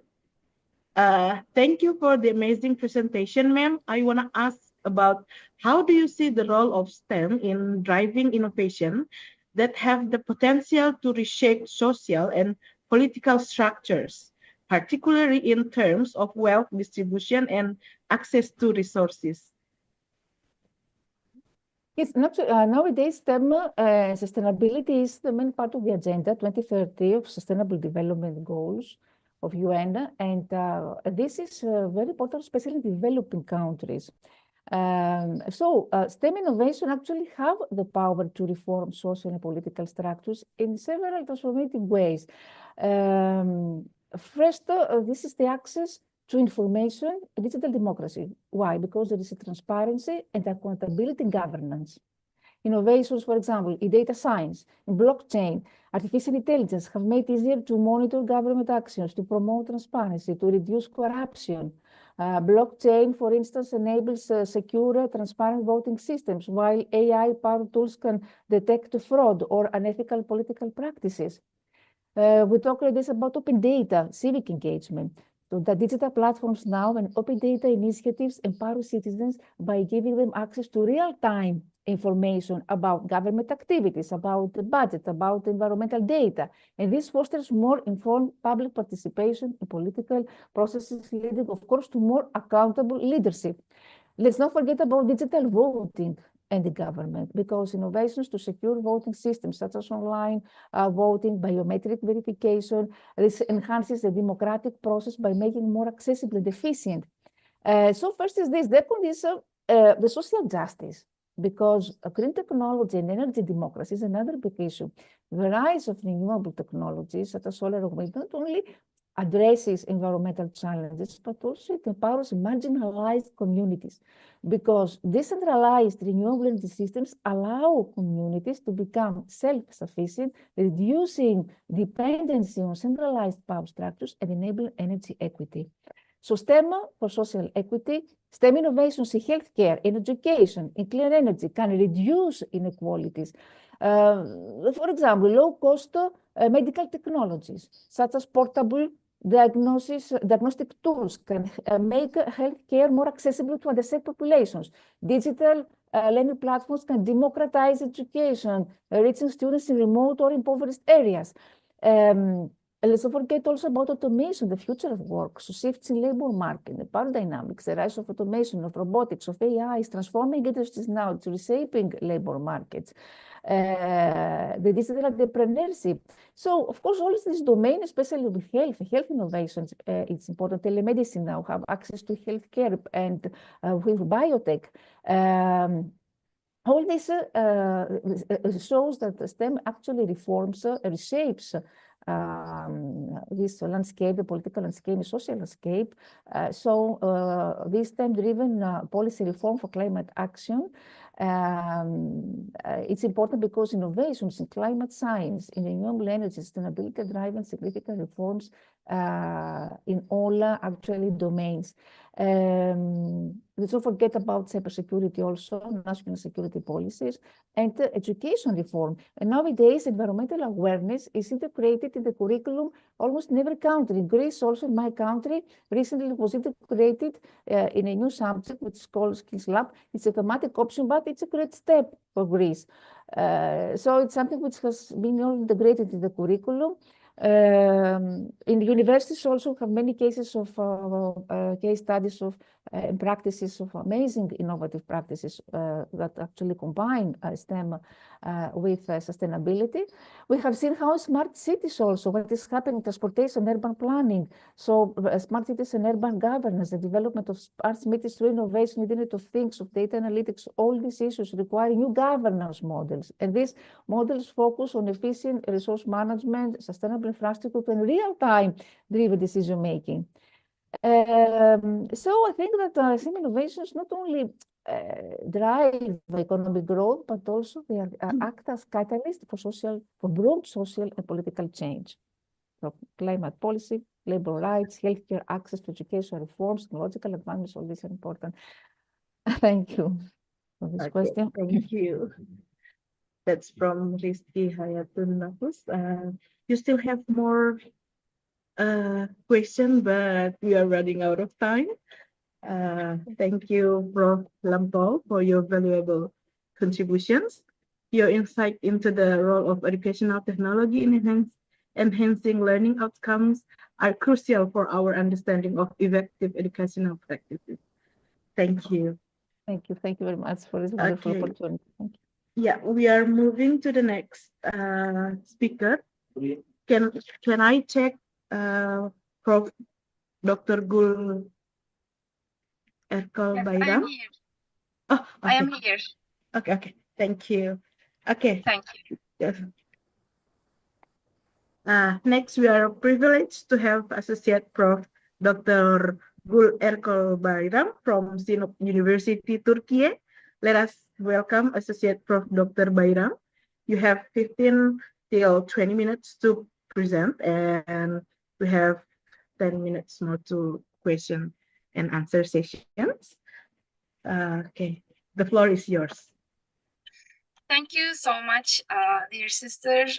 Assalamu alaikum to all my dear brothers and sisters, and warm regards from Turkey.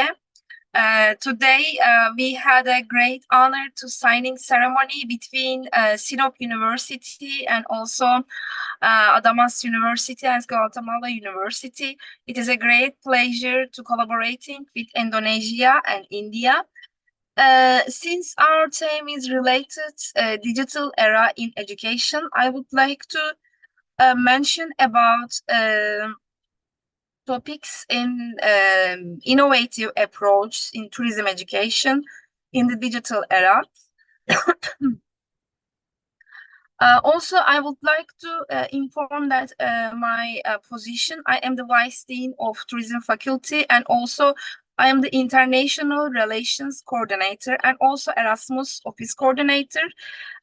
So if you wish to connect within the context of Sinop University, I am really happy to collaborate you.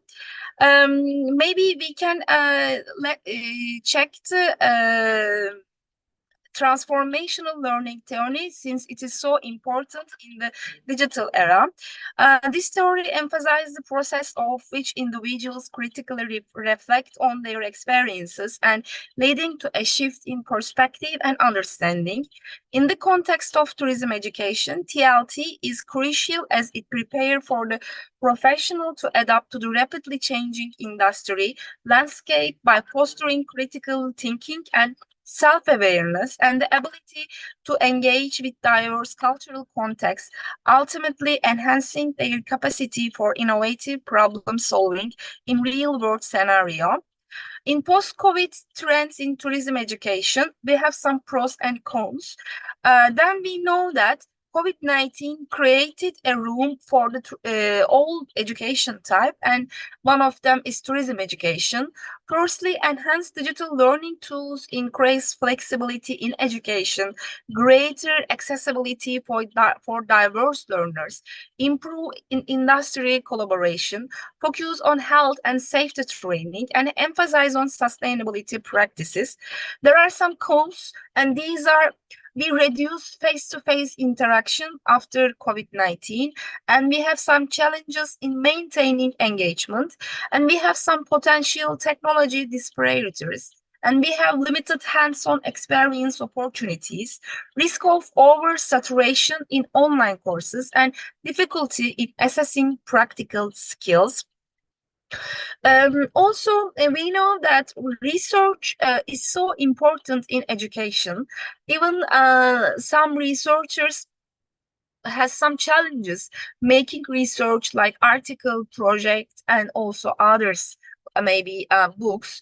Since we have a limited time for this, we have to focus on research methodologies in education, since if we wish to understand educational dynamic, we have used to qualitative research, and maybe we have to mix qualitative and quantitative research. Firstly, qualitative research provides in-depth insights into the experiences and perceptions of students in tourism education, revealing how they navigate digital learning environments and adapt to the new educational paradigms. And secondly, exploring educator perspective by examining the viewpoints of educators. Qualitative research uncover the challenges and strategies they employ in delivering effective tourism education, particularly in a rapidly evolving digital landscape. And informing curriculum developments comes with the insights gained from qualitative studies, can guide curriculum designers in creating relevant and responsive educational programs that align with the needs for both students and the tourism education. We have some implications of TLT for future tourism professionals. TLT encourage future tourism professionals to develop critical abilities, enabling them to analyze complex situations and make informed decisions in a dynamic industry landscape. Through transformational learning, students gain a deeper understanding of diverse cultural contexts, which is essential for providing inclusive and respectful tourism experiences in a globalized world.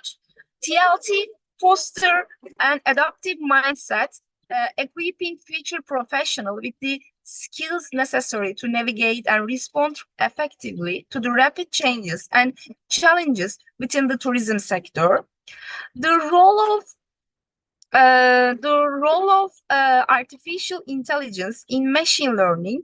Maybe artificial intelligence and machine learning can personalize tourism education by analyzing student data to the tailored learning experiences, ensuring that content is relevant and engaging. This adaptive approach helps educators identify individual learning styles and needs, ultimately improving students' outcomes in a digital environment. Integrating EL and ML into tourism education equips students with essential skills for future job markets. By understanding these technologies, future professionals can leverage data analytics for decision-making, enhance customer experiences through automation, and stay competitive in an increasingly tech-driven industry. You know that tourism education is based on sector experiences. We have to learn our students with more, if we want to more qualified, with different sector perspectives. And utilizing design thinking for problem-solving educations comes with by applying design thinking principles. Educators can foster a culture of experimentation and feedback, encouraging students to develop innovative solutions to complex problems in the tourism industry through collaborative and hands-on projects.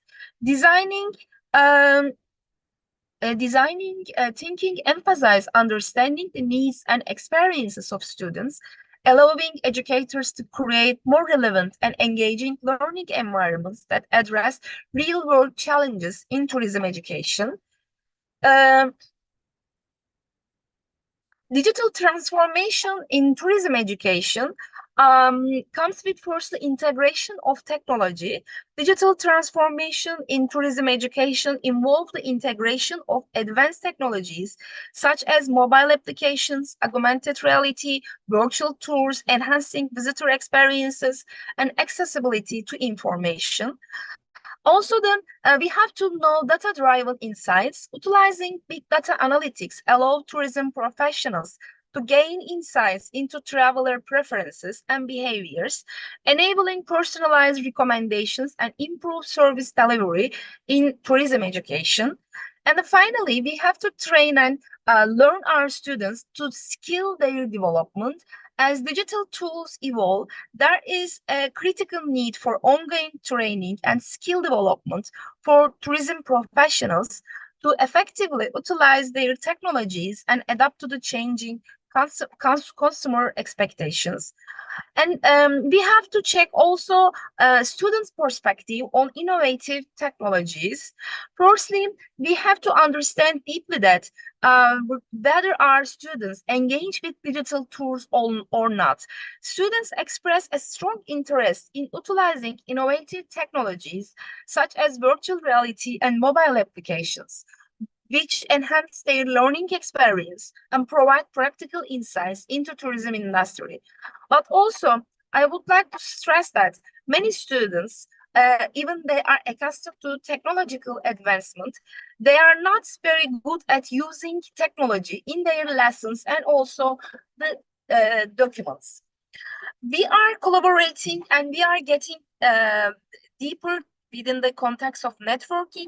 Many students highlight the importance of collaborative platforms that facilitate networking with industry professionals, allowing them to gain real-world perspective and build valuable connection for future employment. All of our efforts are related with adaptability to change to the real world.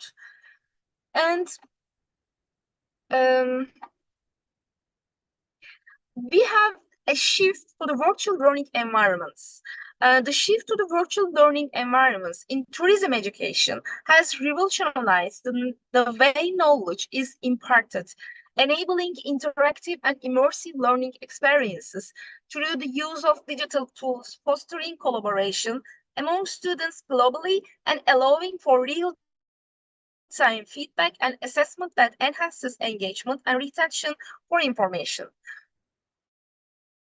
Global access to the higher education through online learning is possible since many platforms has democratized access to the higher education, allowing students from diverse geographical and socio-economic backgrounds to pursue tourism education, thereby fostering inclusivity and equipping a global workforce for essential skills for the evolving tourism knowledge.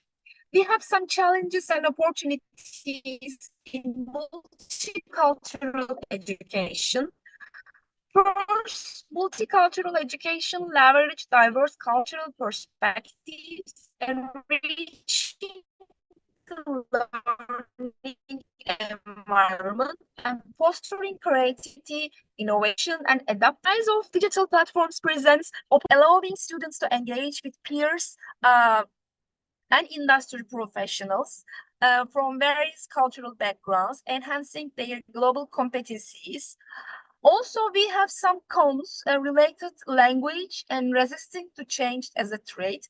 Language as differences can hinder effective communication and understanding in multicultural classrooms, potentially impacting student engagement and the overall learning experiences in vocational education. Institutional resistance to adopting multicultural approach can limit the effectiveness of vocational education programs, posing a threat to the development of culturally competent and professional in the tourism education. Strategies for effective online tourism education comes with the implementing interactive and multimedia-rich content in online tourism education, enhancing student engagement and retention, and fostering a deeper understanding of complex concepts while accommodating diverse learning styles through varied instructional methods. We have some essential skills for 21st century for tourism professionals. Firstly, master of digital tools and platforms is essential for tourism professionals. For tourism professionals, enabling them to effectively engage with customers, analyze data, and enhance service delivery in a tech-driven environment. Understanding and appreciating diverse culture is crucial for tourism professionals as it fosters inclusive practices and enhances customer experiences. The adaptability to quickly adapt to the changing circumstances and recover from setbacks is vital for tourism professionals, ensuring they can navigate industry disruptions and meet evolving consumer expectations. To effectively prepare for future tourism professionals, curricula must be continuously updated to reflect the latest industry trends, technologies, and consumer behaviors, ensuring that graduates possess relevant skills and knowledge that meet the evolving demands of the tourism sector. And since we have to rethink curriculum to meet industry demands. The future of tourism education will likely see a stronger emphasis on sustainability and ethical practices, preparing students to address global challenges such as climate change, and cultural preservation while promoting responsible tourism practices in their professional careers. As tourism industry relies on technology, future education programs must prioritize digital competencies, equipping students with skills in data analytics, social media marketing, and virtual customer engagement to thrive in a tech-driven environment. Thank you so much for listening to me. I hope you like my research areas and also presentation. If you have any question, please contact with me on my email and also my social media. Thank you so much again. Thank you so much. Thank you, dear sister. Sorry, we have Azan here, Prof. Maybe we can wait a little bit.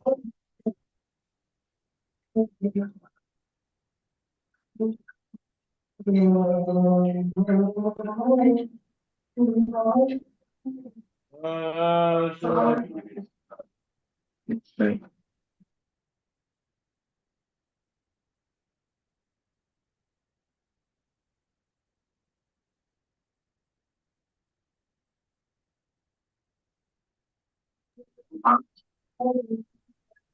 Sorry, Prof. Maybe my background. We have Azan here, so.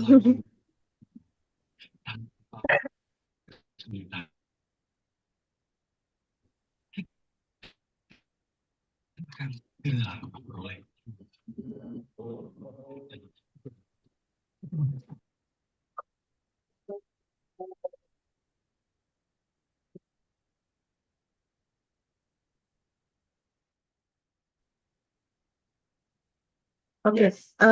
Prof, I have a question from the floor. The first question is, what is the main characteristic education in Turkey? Yes, thank you so much for your kind question. Our main characteristic is on behalf of face-to-face education. We don't prefer remote education, but apart from the general lesson, like maybe language lessons or maybe like international national lesson, for example,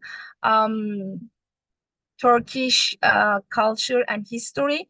These are compulsory education, and these are given on a remote education, via the remote education.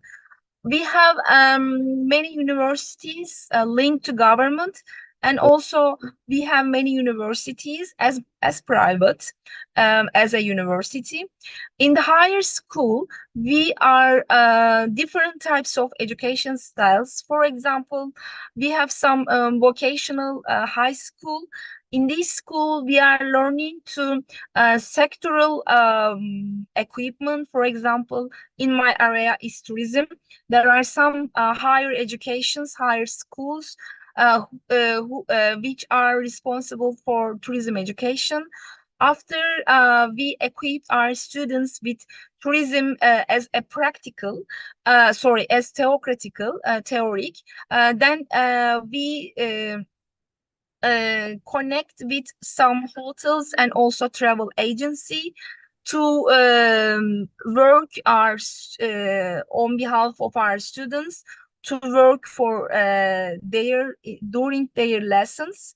And if the students wish to finish their high school or university degree by master degree, they have to finish their working in the sector, maybe in a hotel and also in travel agency.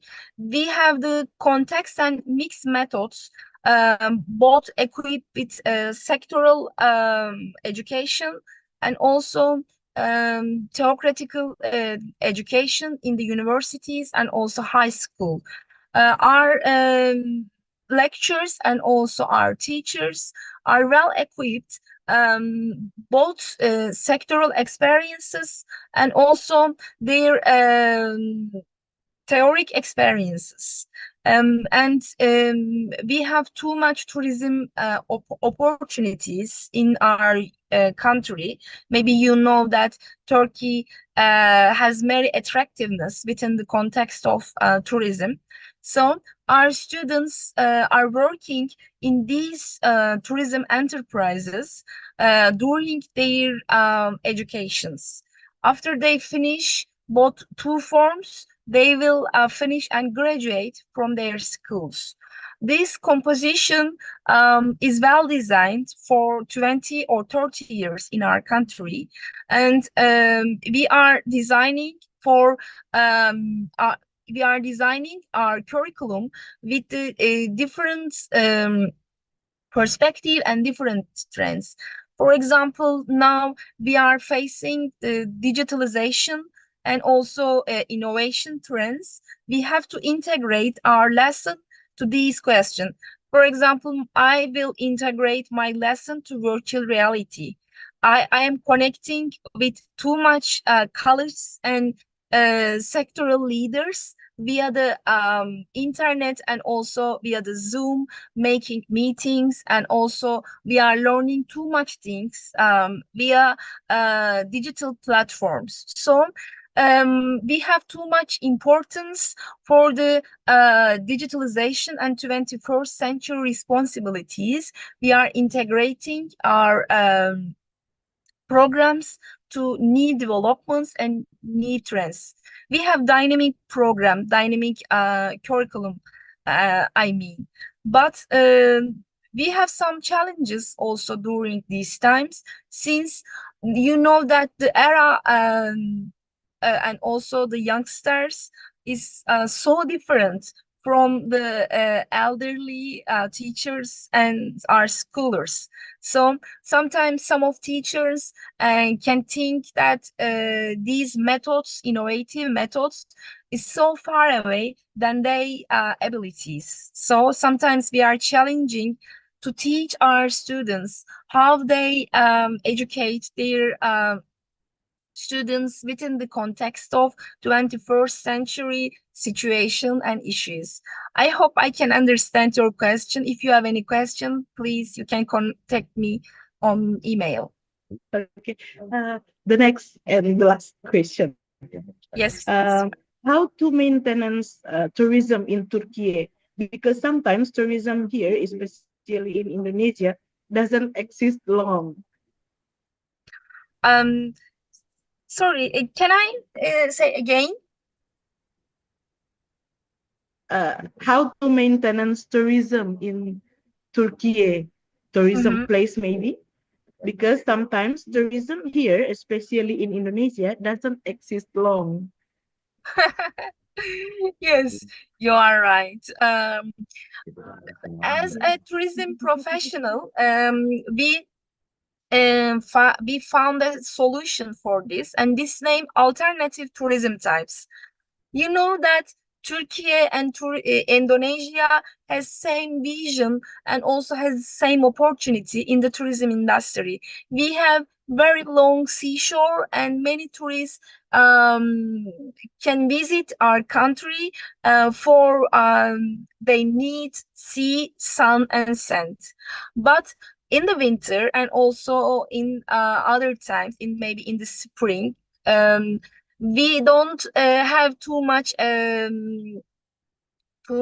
opportunities to get tourists to our country, but we can have a room and we can have a seat for tourists who are willing to see our natural beauties and also our cultures, since you know that you have a very rich culture, I think, and you have to promote and you have to market your culture and also your maybe natural and historical beauties. I know that some tourists, and we name them responsible tourists, wish to see different beauties in anywhere of the world. And if we accommodate through practices and through promotional activities, we can get more tourists in 12 months of the year. It is possible, and it comes with our our cultural beauties and also effectiveness. This is not so hard, but we have to work and we have to make more research on this. And we are doing some articles and projects. If you wish to connect with regarding this, I am so happy to connecting with this project also. We have to share our culture with the world, and this will bring us to mass opportunities, I think. Thank you so much. Thank you. Thank you very much, Prof. Dr. Bayram, for your enlightening presentation. Your insight into the integration of technology in tourism education provide valuable perspective for educators in this field. Thank you very much. Now, Thank you. Thank you. Thank you. I will move to the next speaker. Can I check Professor KG Fargis?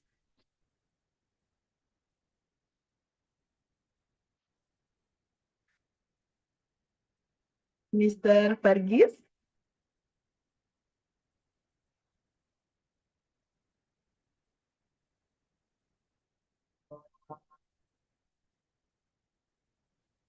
Okay. Can I check Professor Shauli Mukherjee?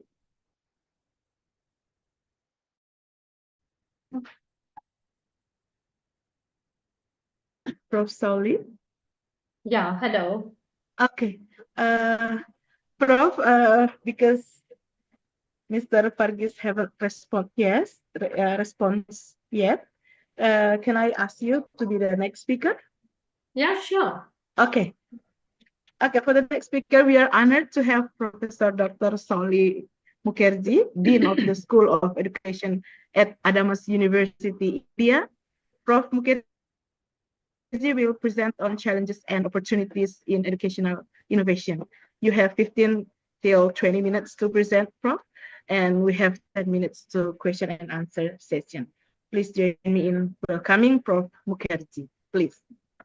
Thank you. Thank you so much for the kind invitation. And it's absolutely a distinct pleasure for me to speak today and share my insights on empowering educational innovation in the digital era, and especially to speak about the challenges and opportunities of this digital transformation that has come our way in the educational scenario in the present world.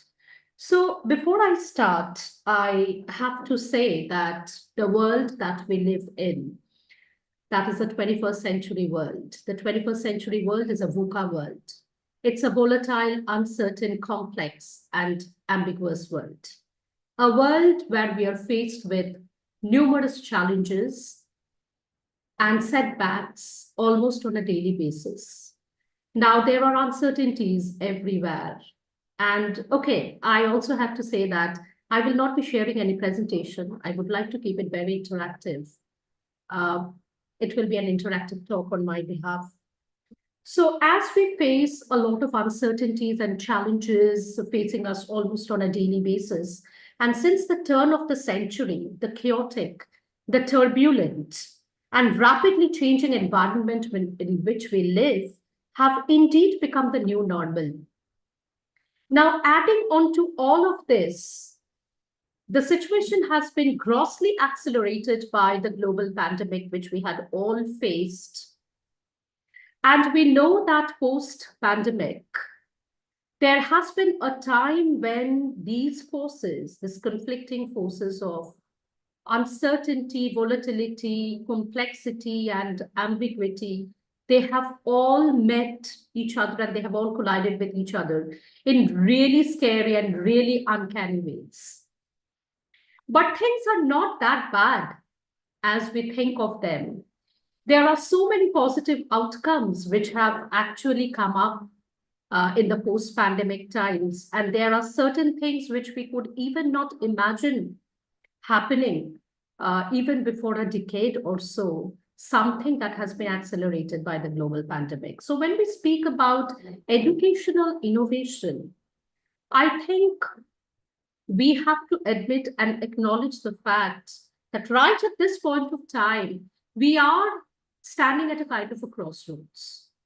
There are two conflicting realities which are facing all of us, all the educators, all the educational institutions. So on one hand side, we know that we speak about a lot of changes, we speak about a lot of transformations that we have been a witness to in the last 2 decades or so, in the last 2 to 3 decades or so. But in spite of the fact, our histories have changed, our geographies have changed, but very little change has happened in the field of education.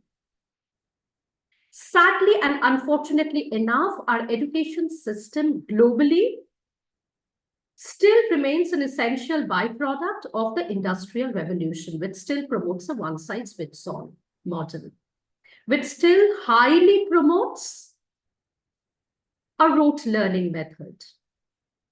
Traditional educational norms is something that we are so very attached to. So these conservative and traditional educational norms, which actually force the young learners to metaphorically draw and color within the lines, that is to conform, to compete, and to comply. So these are the 3 essential pillars on which our education system still relies on. So though this is one stark reality, but we cannot also deny the fact that in the post-pandemic times, there have been considerable debates and discussions as to how education, and especially higher education, should cope with its immediate threats while considering the pivots towards the models and innovations for the future. Now, yes, it is a fact, and it's a somewhat happy fact, I would say, for the system of education and for the educators, that post-COVID times, there had been major positive disruptions to our traditional thought patterns concerning education. And indeed, on a very positive note, it had actually compelled all of us to act and think outside the box and to embrace considerable flexibilities and transformation and paradigm shift in the way in which we think. Had it not been for COVID, perhaps it would have taken 2 or 3 more decades for us to think in this way. Now, so these are the 2 very interesting and conflicting realities that are facing the educators and the educational ecosystem in the current times.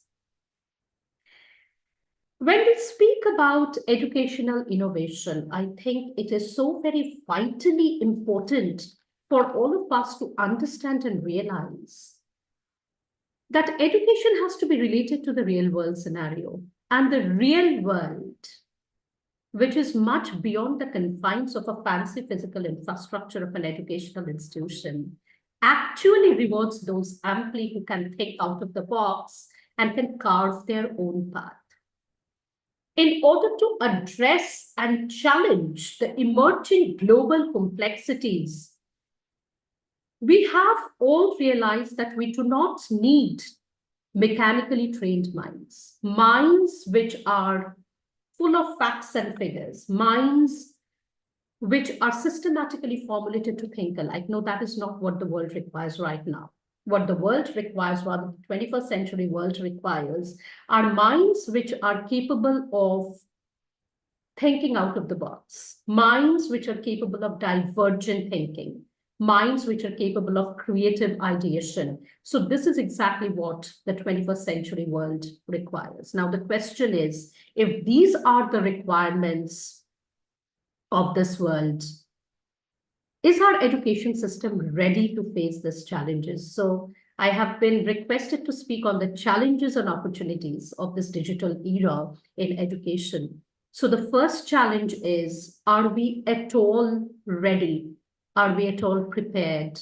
Are we at all geared towards facing this stark challenge? Because we know what are the requirements. We know what the world looks like. But are we ready to face this challenge? And are we ready to pass it on to the future generation of learners who are 21st century learners, who do not learn in the way in which perhaps we have learned? So everything around us has changed. So how equipped are we to face this dynamic and vibrant world of learning, which is an anytime and anywhere learning. So when we speak about artificial intelligence as one of the basic, I would say, opportunities and advantages in this digital era, I think we also must understand that we have perhaps given too much of importance to intelligence and intelligent quotient, that is IQ. Our education system has actually given too much of importance on IQ and has neglected the emotional quotient of the learners as well as the educators. So those significant researches proved that more than 80% of the success in our lives are actually dependent on our emotional quotient and not on our IQ, that is intelligence quotient. But are we still giving a lot of importance to EQ? Are we still giving a lot of importance in our education system, in training our children, our students, as to how to regulate their emotions, in relationship building, in identifying the emotions and regulating the emotions, in building the relationship skills, the social skills that is so vitally important in this 21st century world? Because we have to understand that though we have given a lot of importance to cutthroat competition, the two essential life skills on which 21st century world relies on are collaboration and cooperation and not cutthroat competition. So are we preparing our learners in this digital era to collaborate and to cooperate with each other and to forget about cutthroat competition? Yes, of course, healthy competition is it's a sound platform, it's a sound foundation on which a holistic human being is developed. But then what about the essential skill sets of developing collaboration and cooperation? And apart from IQ, are we giving a lot of importance and significance to the other kinds of quotients, that is happiness quotient, HQ, passion quotient, PQ, social and spiritual quotient, SQ, the resiliency quotient, the adversity quotient? We all have faced this pandemic. What will happen if we face another pandemic? Will our kids, will our students be equipped to face another pandemic emotionally? So what about resiliency quotient? What about adversity quotient? So is our education system making a lot of room for these kind of learning? Apart from, besides a learning which is so very formal and so very organized. Yes, formal learning, organized learning, everything is essential. But equally or more essential is how a human being will be coping up with a lot of challenges that will be facing them, and a lot of challenges are not known to us. We are not ready. We are not prepared. We do not know what is going to happen tomorrow. So are we preparing our next gen learners to face these kind of challenges for the future? Are we preparing them to be an asset in a 21st century workforce, which is so very diverse and inclusive? So is there a lot of learning pertaining to diversity and inclusion in our school education system and in the higher education system? So these are the essential questions that we educators must face and we must address. And I must admit that I think, depending on my years of experience in this field, I have felt strongly that students, that is, the Gen Z learners who are digital natives, they must be allowed more time, which they can actually spend in pursuing their passion. That is very, very important, because you cannot continue doing things for a very long time if you do not love what you are doing. So if you do not love what you are learning, and if you do not love what you are doing, then it's very, very difficult for that person to survive in this world. So I think we must allow significant amount of time to our young learners. And that particular time they must spend in pursuing and chasing their passion, something that they love doing. Also, I feel that our education system, when we speak about innovation, when we speak about empowerment, when we speak about challenges and opportunities in the digital era, there is one question that comes to my mind, is that, are we doing enough to destigmatize failures and mistakes? Because our traditional educational system have always stigmatized failures and mistakes. So any kind of failures, any kinds of mistakes are always looked down upon. But I don't think there is any one person who has learned something without committing mistakes or without failing a number of times. But then in education system, failures and mistakes are so very stigmatized. So are we doing enough to destigmatize failures and mistakes? Are we doing enough to give more importance to the process rather than the outcome? The process is something that everybody is, everybody should work towards. Because sadly enough, we all come from a culture which acknowledges and appreciates the board marks and the mark sheets and the trophies and the awards and the accolades. But what about the process through which a particular student or a particular person can earn all that? That process may be very painful, but that process is so very vital and important. That process needs to be given a lot of significance. And lastly, I think in order to make creativity a very basic ingredient in our education system, I think the young learners must be given the 3 essential P's, and that is play, passion, and purpose. So it's only a potent combination of play, passion, and purpose that can actually turn a person into a truly creative person. And a truly creative person will not only survive in this 21st century world, but will thrive. So that's my humble take on this. And I believe that today's learners are very intelligent. So they must be given the choice and the voice to ultimately decide what, where, and how they would want to learn. So they are not the generation on which things can be thrusted on them. Things can be forced. So they are the ones who are going to take the decision. They are going to make the essential decisions for what they would like to do and how they would like to do and when they would like to do. So giving that choice and voice to the learners is very, very important. So if these are not innovations, then I believe that technical innovation and machine learning and artificial intelligence will hold no place. It will hold no significance.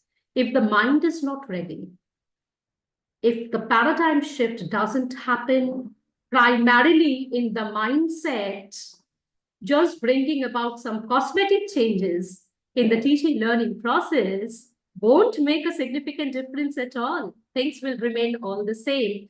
And who knows, perhaps we will all be needing one more COVID, one more pandemic to be awake, to be completely, aware of what we actually need. So webinars, conferences are excellent platforms to voice these kind of opinions and have a very productive discussions and brainstorming sessions on this. It's very nice to speak nice words on this forum, but equally important is what is being done. What is being done post these conferences and webinars on these ideas? Are we really thinking enough to bring about a positive shift to our educational system? To me, this is innovation. Innovation in thinking, innovation in mindset. That's what matters. Thank you. Thank you, Prof. You have 2 questions here. The first question, how do you overcome the 2 conflicts that you explained before, based on your experiences as an educator? Yeah, thank you so much for this question. I mean, this is a really interesting question. How do we overcome this conflict? This conflict, on the one hand side, we are faced with this traditional mindset pertaining to education, and on the other hand side, we know that changes are something that are actually welcoming us, and we must embrace those changes. So yes, this is a conflicting time, but I believe that any potent or any transformational shift can only happen in the midst of conflicting situation. So nothing great ever has been achieved very smoothly.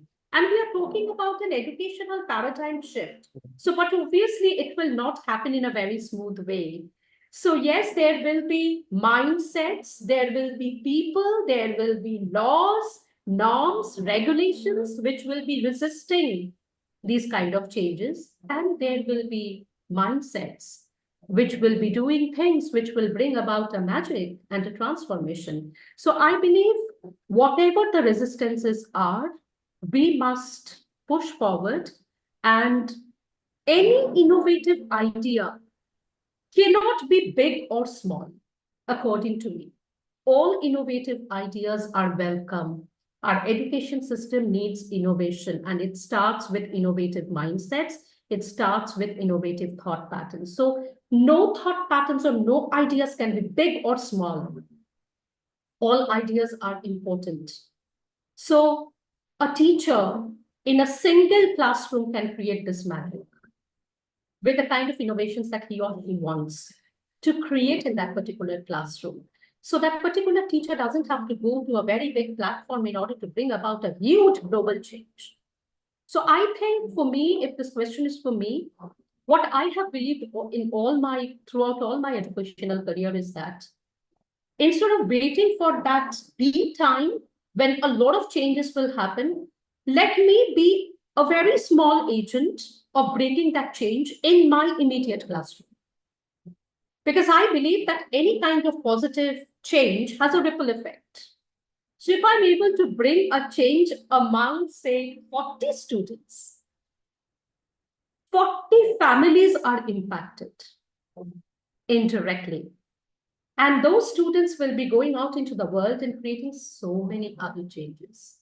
So maybe I will be starting very small, in a very small way, but I really don't know where that impact will end, or at all whether that impact will ever end or not. So to me, this is my way of handling this one. Thank you. For the next person, Prof, education innovation can bring many opportunities, but also a lot of challenges. Sometimes we can't handle the challenge. How can we adapt with that? There are so many challenges, and the list of the challenges are endless. But for me, the greatest challenge is the challenge that we have in our minds. That is the greatest challenge. So I believe that if we can overcome that challenge, all the other challenges will be very small. Very small. So maybe my answer is not very long, the question that you have posed, but it's straight from my heart that every challenge is here. So the day and the moment we decide that we would like to bring about a change, we can do it. We can do it despite whatever challenges are around us. And as I said in my earlier answer, that it can happen in very small way. We should not be happening for a momentous time to bring about all these changes. No, we have to do it on a regular basis, and we have to do it consistently. I believe that is the key towards overcoming any kind of challenge. Consistency and a very stubborn mindset. For me, it's a stubborn mindset and consistency. That will work out. Yeah. Thank you, Prof. Okay, thank you, Prof. Mukherjee, for your insightful presentation. Your discussion on challenges and opportunities in educational innovation is vital for educators and policymakers alike.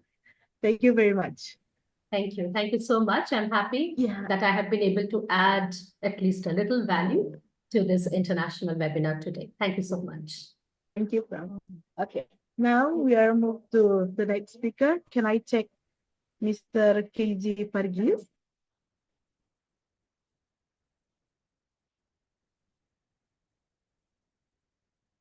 Dr. KG Pargis, are you ready to have a presentation?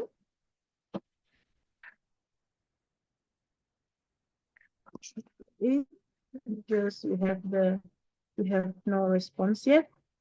I will move to the next speaker, Mr. Ravindran. Are you here?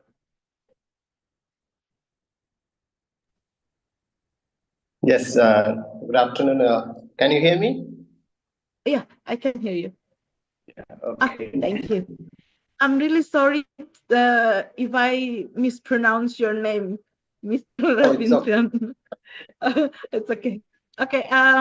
I would like to share your PPT. presentation. Yeah. Okay. It's now my privilege to introduce our next speaker, Mr. Ravindran Vivekanatharasta, who is a lecturer in the Department of Secondary and Tertiary Education in Faculty of Education, the Open University of Sri Lanka. Mr. Vivekanatharasta will present on innovative approaches to educational management in the digital era, focusing on how educational management practices can be transformed through digital tools and methodologies. You have 15 till 20 minutes to present, sir, and we have 10 minutes for question and answer session. Please join me in welcoming Mr. Vivekanatharasta.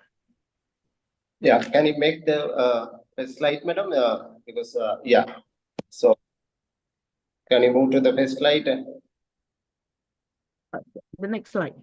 Yeah, no, you can move to the first slide. Yeah, yes, thank you. This one. So, greetings to everyone from Sri Lanka, from the Open University of Sri Lanka. So first of all, thank you very much for inviting me this international webinar on a theme of digital education and the digital technologies. So I have to thank everyone and all participants and the speakers. So they have already done their part. And especially, I express my gratitude and thanks to Professor Andy Shapran, sir. He invited me to take part in this webinar. So with that, let me to share some ideas about my topic that I have planned to discuss with you today. So that topic is, digital divide, a challenge in 21st century education. So based on this topic, the outcomes of the presentations, the next slide speaks about the outcomes of the presentation. So first of all, I will tell you that understanding about digital divide, what does it mean by digital divide? So the second outcome is the reason for digital divide. So after understanding the concept, I will tell you the reasons why the digital divide happens in the 21st century and what are the challenges that we are getting through this concept digital divide. Then the third point, as I mentioned, the challenges by digital divide in the 21st century education.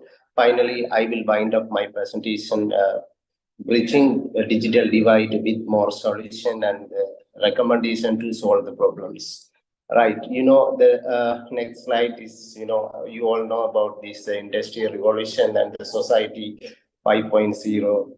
So, the previous speakers, they talked about this concept, the 5.0 from the 1.0 industrial revolution. We have moved to the 5.0. It is known as personalization, how we integrate the human intelligence and the technologies, especially the artificial intelligence concept in the use of technology in our day-to-day life. So from the 1.0, and we are gradually 2 point and 3 point and 5 points. After 2020, we have moved to the 5.0 industrial revolution time. So it's totally about the personalization. You know, what does it mean by personalization? The interdependence of man and machine using cognitive computing and human intelligence, mass customization and personalization for humans. It's like a combination between human intelligence and technology. That is the meaning of 5.0. With this idea of 5.0, I just move to the next slide. So the next slide, gives some brief introduction to the concept 5.0. You know, by now you have likely heard about the phrase industry 5.0. Another way for saying fifth industrial revolution, we can say it as fifth industrial revolution. But like most, not exactly so, but it means we are the dawn of a new and exciting industrial revolution with more innovative ideas. Like the previous three, I mean the 1.0, 2.0, and 3.0. Each revolution was used due to disruptive and transformative technology that changed the way we operate, especially in industrial sectors. So with that idea, if I move to my next slide. So can you move the next slide, madam? I think the slide has stopped. Yeah, it's okay. Yeah, okay. Now. Sorry. I have a problem. It's okay. It's okay. I will wait. Pak, jangan dekat yang tadi. Saya sudah tidak tahu.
Yeah.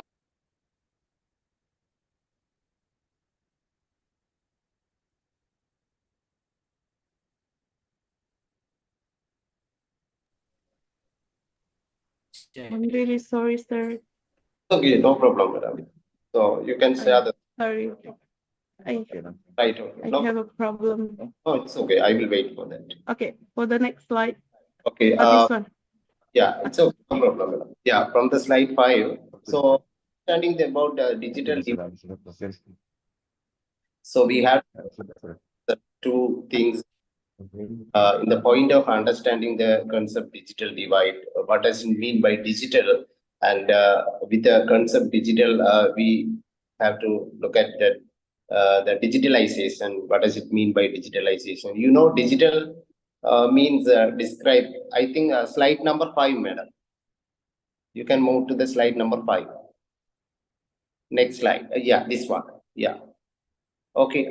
Digital means I describe the system that generate and process binary data. You know, normally we are using this digital concept in computer system.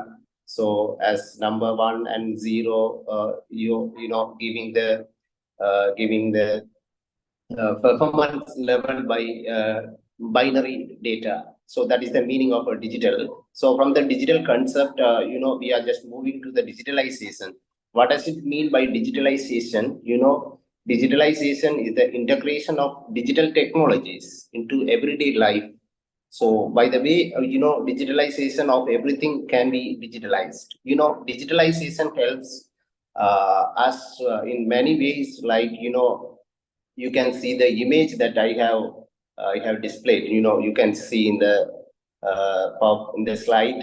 Digitalization helps in many ways, like, you know, reducing risk and environmental sustainability and simplify and efficient workflows and great accessibility and higher productivity, and moreover there are many things that we are advantaging through the concept digitalization. These are the two concepts we should understand before going to the point digital divide. That means the two concepts are digital and digitalization, but we understand from these two concepts. So if we move to the next slide. So after understanding the concept digital and digitalization, so we are moving to the concept digital divide. Now I come to the point, what does it mean by digital divide? That is the main idea of the presentation or my topic today. The digital divide describes the gap between people who have access to affordable and reliable internet service, you know, we can say, and the skills and gadgets are necessary to take advantages of that access, and those who lack it. So it is something like the people who are having access to internet and the people who are not having access to internet facilities. That is the meaning of digital divide. It separates the two categories. I mean, there are two categorization, the accessibility of internet and the non-accessibility of internet. So according to Cronin in 2002, digital divide is a term increasingly used to explain the social implication of imbalanced access of some sectors of the community to information and communication technology and to the achievement of necessary skills. So from this explanation of Cronin 2002, we can understand what does it mean by digitalization. It actually a lack of technology among the people. Though there are people with more accessibility in the internet, there are also people without accessibility in the internet facilities. So that is the meaning of digital divide. So with that, you know, this example, I mean, this statistics in 2022. So according to the ITU, so they express their ideas. I mean, their findings that around the world, 2.7 billion people offline in the world. So nearly, you know, there are the population. I mean, the population of the world is nearly 7 billion. So in the population of 7 billion, 2.7 billion people are offline in the use of internet. That means they do not have access to internet. Normally, you know that African countries, even Asian countries, like, you know, we are Asian countries. So African and Asian continents people are mostly affected by this lack of internet facilities, not like Western countries. So there are some part of the Western countries, they also have this type of difficulties, but mostly affected continents or the countries are in the continents of Africa and Asia, right? So at the same time, 5.3 billion people are online. That means they have access to internet. So with that, now I come to the point. So the reason for digital divide. You know what is digital divide? So with that, the digital divide is created or is comes from various reasons, from social and cultural and approach level and geographical and economic related reason. For example, you think about these social related reasons for digital divide. So it connects with the different aspects like literacy skills and disability versus fit and age, old and versus young. These are some reasons. These are some reasons connected with social aspects, and also think about this approach level. How this approach level plays a major role in the concept digital divide. The fear of technology, or it is known as technophones. That is one type of approach level reason, and also lack of motivation or objectives. These are the things that connected with the approach level reasons. So like geographical and economical reasons also connected with the digital divide. These are the reasons for digital divides. So you can see there are some other reasons also in the slide. Right, if I move to the next slide. So the digital divide is characterized by two crucial problems. There are two crucial problems in the concept digital divide. The first problem is limited and costly infrastructure to support internet access. The people who are not having internet access, which is known as a digital divide. So the first problem is limited and costly infrastructure and to support internet access. So that means they do not have enough resources or access to the internet. That is the one problem for the reasons of digital divide. The second problem is limited digital literacy. That's the main problem. People who are not having digital literacy, they do not have the knowledge of how to use the internet and the other relevant access in line with using technologies, right? With that, low and middle income communities, like low and middle income countries, like we can say some part of Asian countries and African countries, have limited access to digital technologies due to high cost and general lack of infrastructure, ranging from intermittent supply of electricity to limited availability of information and communication technology, ICT facilities. So this is from Chibema et al. 2012 and Simba and Becker 2019. In the article, they mentioned the reason for digital divide. So how people are experiencing the concept digital divide with the lack of internet access. So if I move to my next slide, so there are different types of digital divides. You can read from this slide also. The first type is access-related divide, access-related digital divide. This is the most visible digital divide. It refers to the socioeconomic differences among people and the impact on their ability to afford,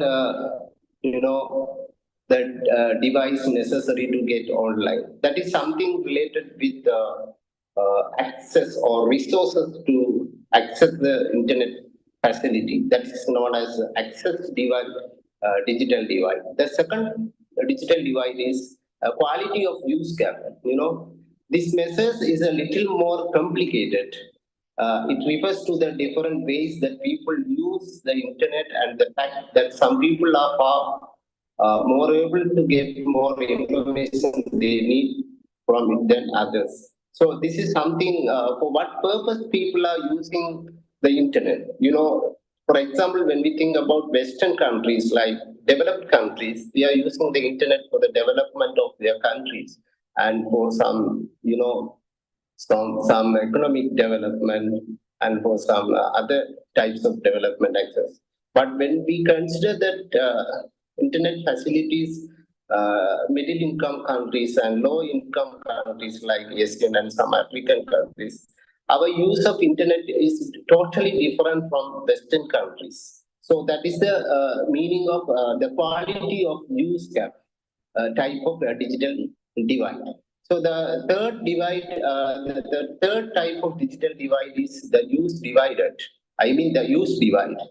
This refers to the difference in the level of skills possessed by individuals. There is a generation gap when it comes to the skill necessary to use the internet. It is also affected by the quality of education that an individual receives. Younger educated people tend to have some more skill than others, I mean older people and less educated ones. So this is something related with the skills and the knowledge that we are having to acquire the concept of digitalization.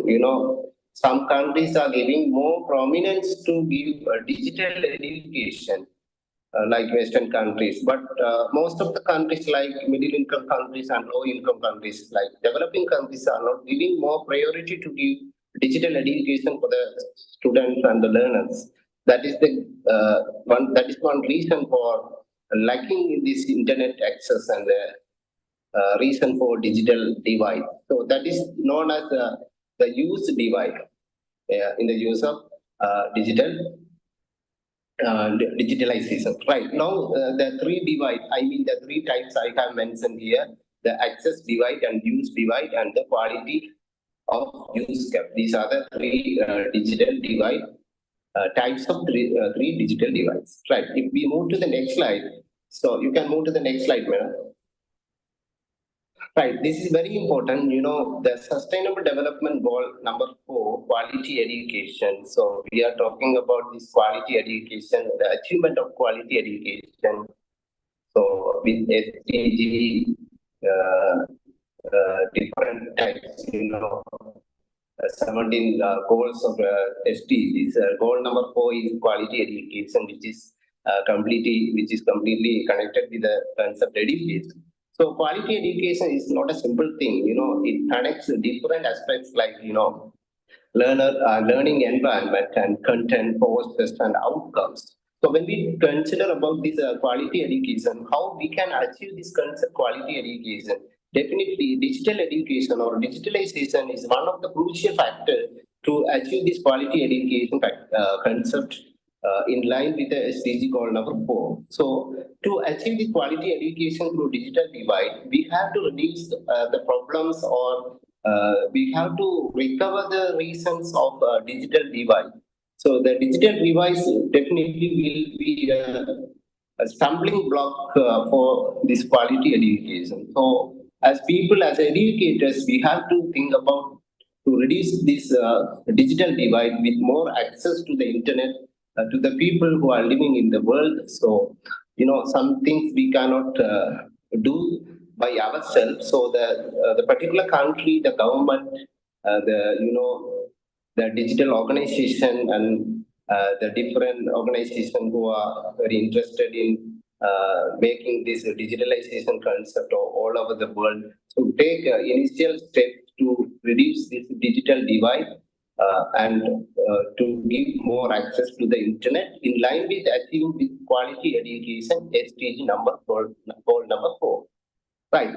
With that, my next slide speaks about the suggestion to overcome the challenges by digital divide. What are the suggestions that we can put forward to overcome the challenges?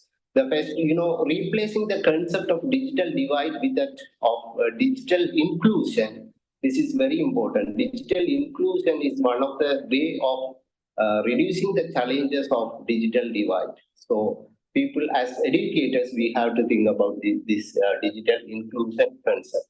So digital inclusion refers to all those activities that ensure access and use of ICT technologies and means to individual and communities. So that is the main point of digital inclusion.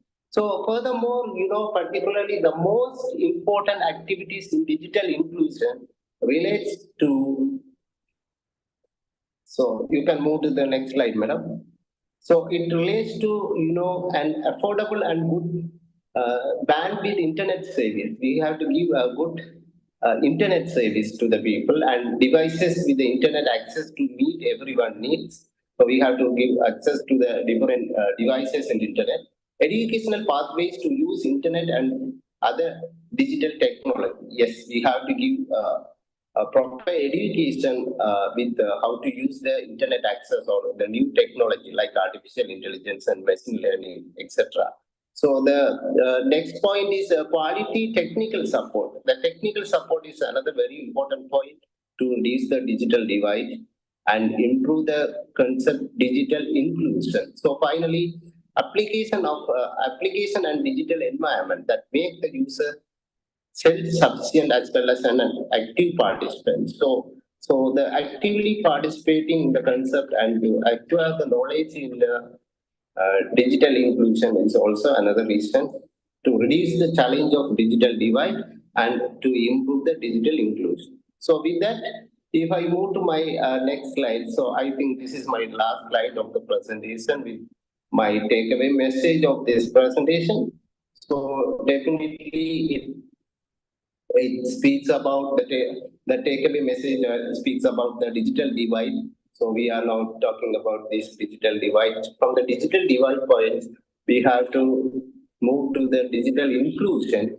So digital inclusion is the only solution to reduce the problems of digital divide. So from the digital inclusion, so if we properly apply the concept digital inclusion, definitely it will make our world or our society more digital resilient. So that is the main concept I want to emphasize here. To make the society or to make the world more digital resilient, we have to reach the challenges of digital divide and to improve the access of digital inclusion. So these are the ideas that I wanted to discuss today. So you can move to the next slide, madam. I think this is the last slide. So these are the ideas of my presentations on the theme that you have selected. And once again, thank you very much for inviting me, and thank you everyone from the Open University of Sri Lanka. So Sri Lanka. So once again, thank you. Thank you, Prof. You have two questions here. The first question is, we are I curious cannot to hear you, hear the madam. Can you check your mic, madam? Okay, you have two questions here, sir. The first question. No, you are not audible, madam. Please. Okay, can you hear me? Can you hear me now? Madam, I think you are muted. I already unmuted. Is it clear now?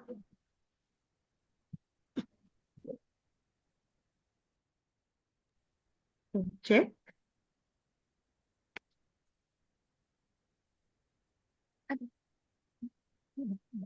Check.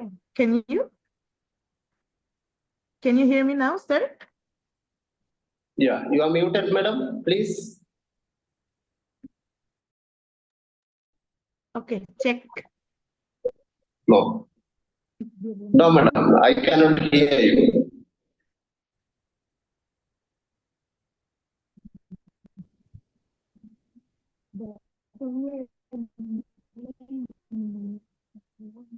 Okay, check. Hello, check. Okay. I will put the question on the chat.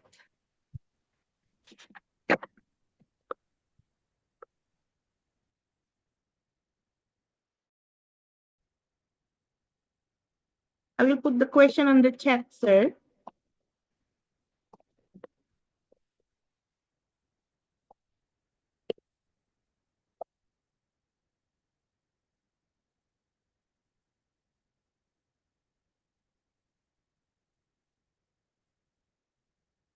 Hello. Yes, madam. Can you hear me? Okay, I can hear you. Can you hear me? Yeah, yes, madam. Now okay. Oh, okay. Okay. The first question from the floor. We are curious to hear the answer of the question. The question is, could you explain how give some example of concrete implementation of digital divide from the economy, culture, and social field? Yeah. So, so for the economic culture and some social field, so here we have to understand one thing. So the economic related and social related factors are the reason for digital divide. So, for example, some countries. Can you hear me, madam? Yes, I can hear you, sir. I can hear you. For example, you think economic related reasons. So, some low income and middle income countries, they really lack with income to implement the concept digitalization and the digital inclusion. So that is the one reason. That is something economic related. So economic related reasons for digital divide. And also, think about social related reasons. Social related reasons is something totally depend on human. Like the previous speaker mentioned, we should change our mindset. Something related to our mindset. So we think like the concept or the digital technology or digitalization is something difficult, or it gives more, in the use of digitalization, it will make some difficulties or it gives more access. And so with that, people should change their mindset to access this digital inclusion. So these are the two reasons, social and economic related reasons to reduce the digital divide. If we want to improve the society and economy of a country with the digitalization, so definitely that depends on us educators as learners, how we are going to utilize the concept of digitalization with the access of digital inclusion. So definitely that will be a way of developing the society and the economy of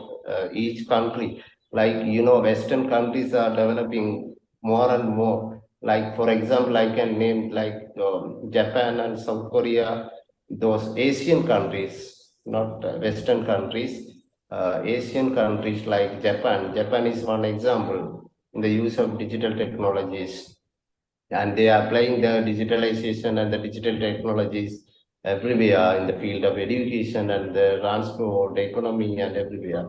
That is one example. So as a whole, I want to emphasize here the reducing the concept digital divide and increasing the access of digital inclusion. It depends on the people of who are ruling the government and the way of giving proper education, and our mindset and everything should be changed. Thank you, sir. For the next question, the second question, what do you think about gender?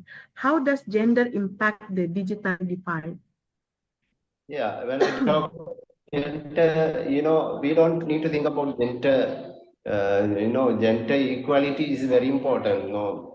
There is no anything like gender related reasons. Normally, the majority of people are now, women, not men. So in the world, the majorities are women. So now women are moving forward in everywhere in the field, in every field, not like men. So earlier the concept was men, male only, men only is learning everything, and they are moving forward in the field of in every sectors. But now it is totally different. Women are progressing and they are developing by themselves, and also in the access of digital related access and the digitalization, they are moving forward with the concept of digitalization. No any gender related reasons when we consider about digitalization. That is not the point. I think all same. Okay, thank you, sir, because we are running out of time. This is the end of the presentation. Okay. Thank you, Mr. Vivekananda Tarasa, for your enlightening presentation. Your insight to innovative approaches to educational management are invaluable as we seek to adapt to the evolving educational landscapes. Okay, I will check the, thank you. I will take the last speaker. Can I have Mr. KZ here?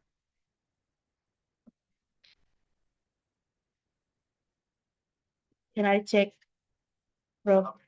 KG Fargis?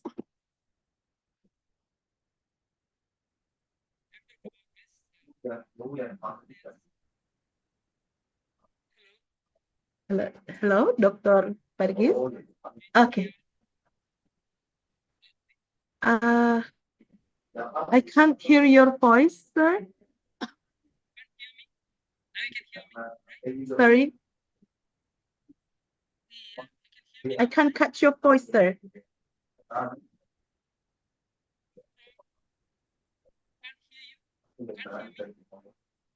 I can't hear you. Can you hear me, sir?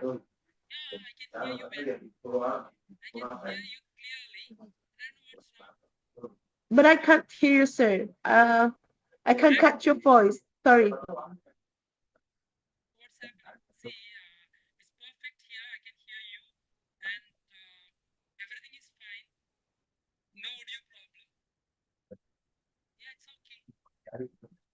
Sorry, sir.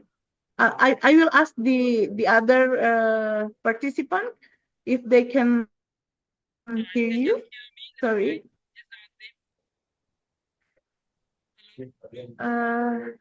My Zoom is not can hear. Oh yeah. They can't catch your voice, sir. See,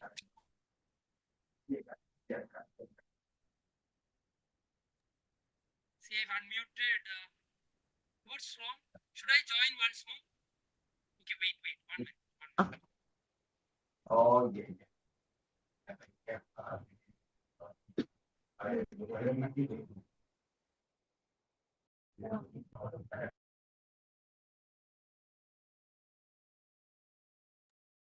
Okay, we are gonna wait for Mr. KG Fargis to join us again. Okay,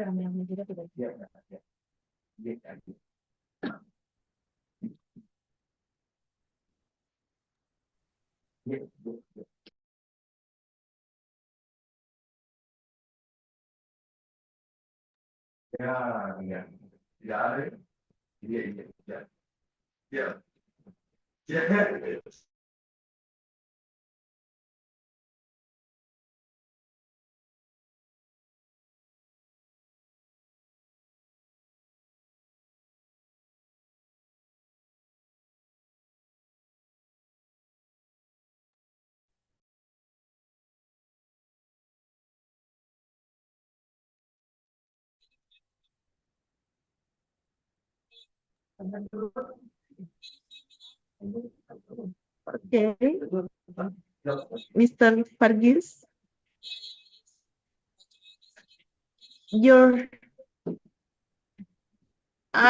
we can't hear your voice, sir.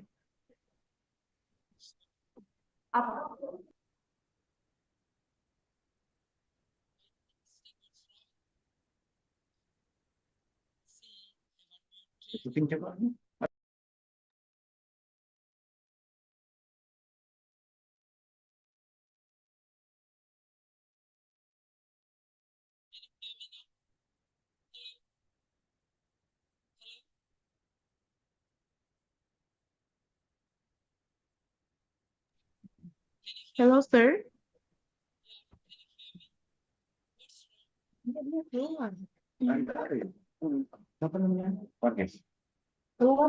Ada.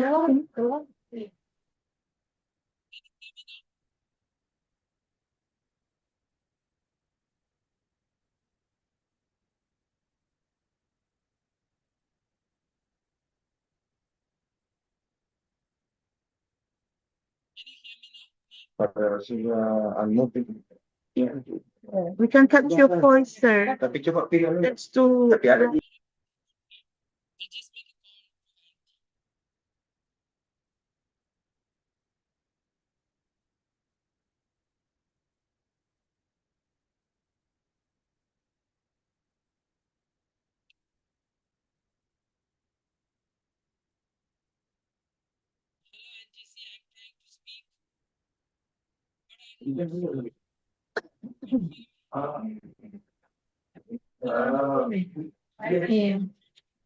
I said.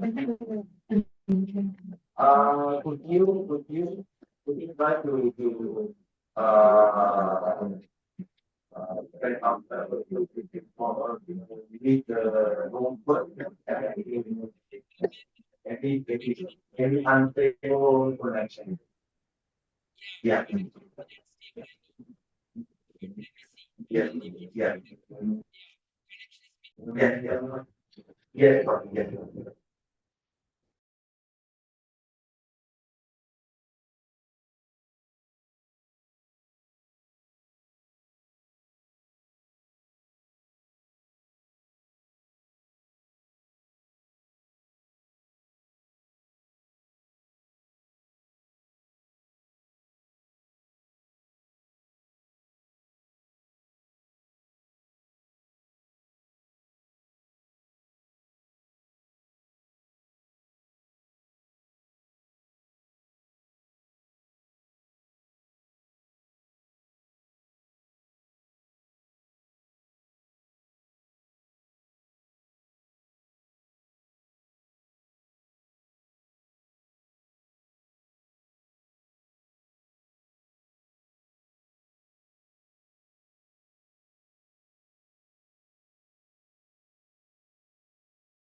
Yeah.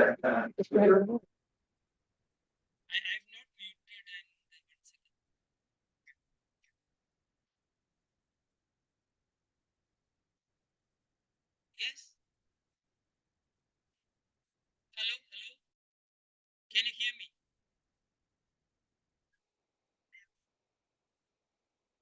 Very little, not clear. Then only 1 minute. Let me see the microphone frame, speaker, everything is fine.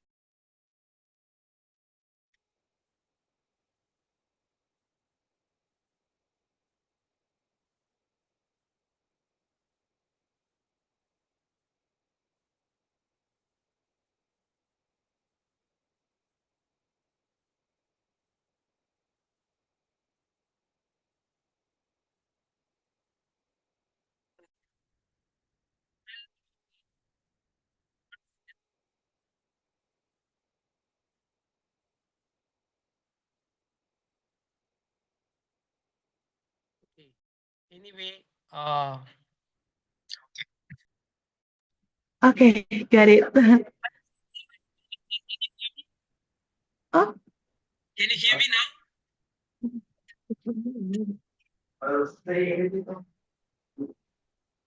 Hello, hello. Hello. It's turning low again, sir.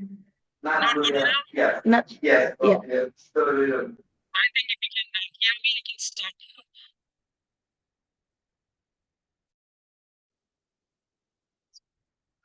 I'll do one thing. I'll do one thing.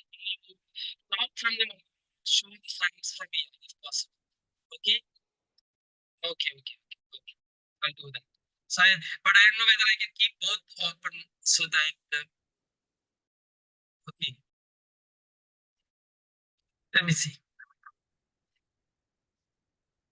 Yeah, yeah, yeah.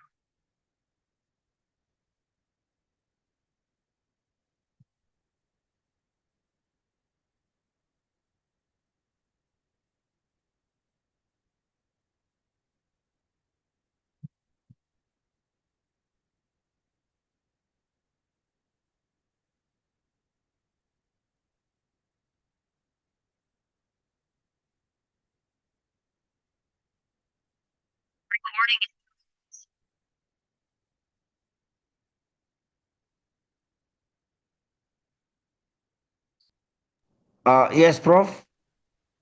Hello. Can you hear me now? Can you hear me now? Yeah. Okay. Perfect. Perfect. Hey, but here the problem is I've joined from mobile. Is there echo? Echo, Prof. Yeah. Echo. Because I have joined from mobile. Okay. Okay. Can we start it now, sir? Pardon?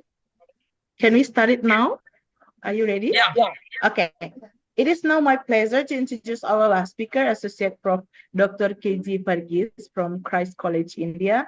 Dr. Pargis is renowned for his work in innovative teaching methodologies and their impact on students' engagement.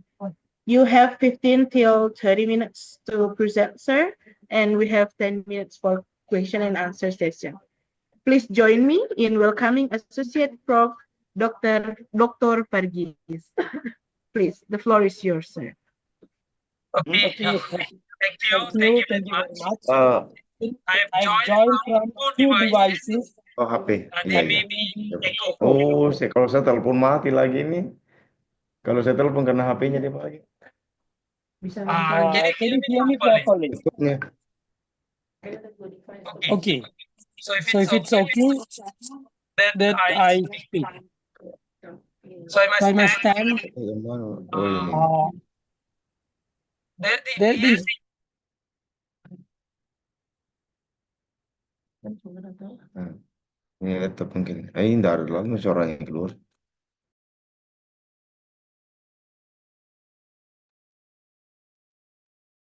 Is it fine? Okay, that's perfect, Prof. Okay. So can you mute my one mobile and keep the other one open? Okay, then that's fine. okay. Then that's fine. Okay. Yeah. Yeah. So I'd like to speak to you on digital trans. See, can you do one? Can you mute me on my laptop and just mute me on laptop? Mute me on laptop and let me speak. Now is it okay? Which one should I unmute, sir? I think you should unmute me. Can you hear me now? Yeah, I can hear you now. Now only you can. Then mute.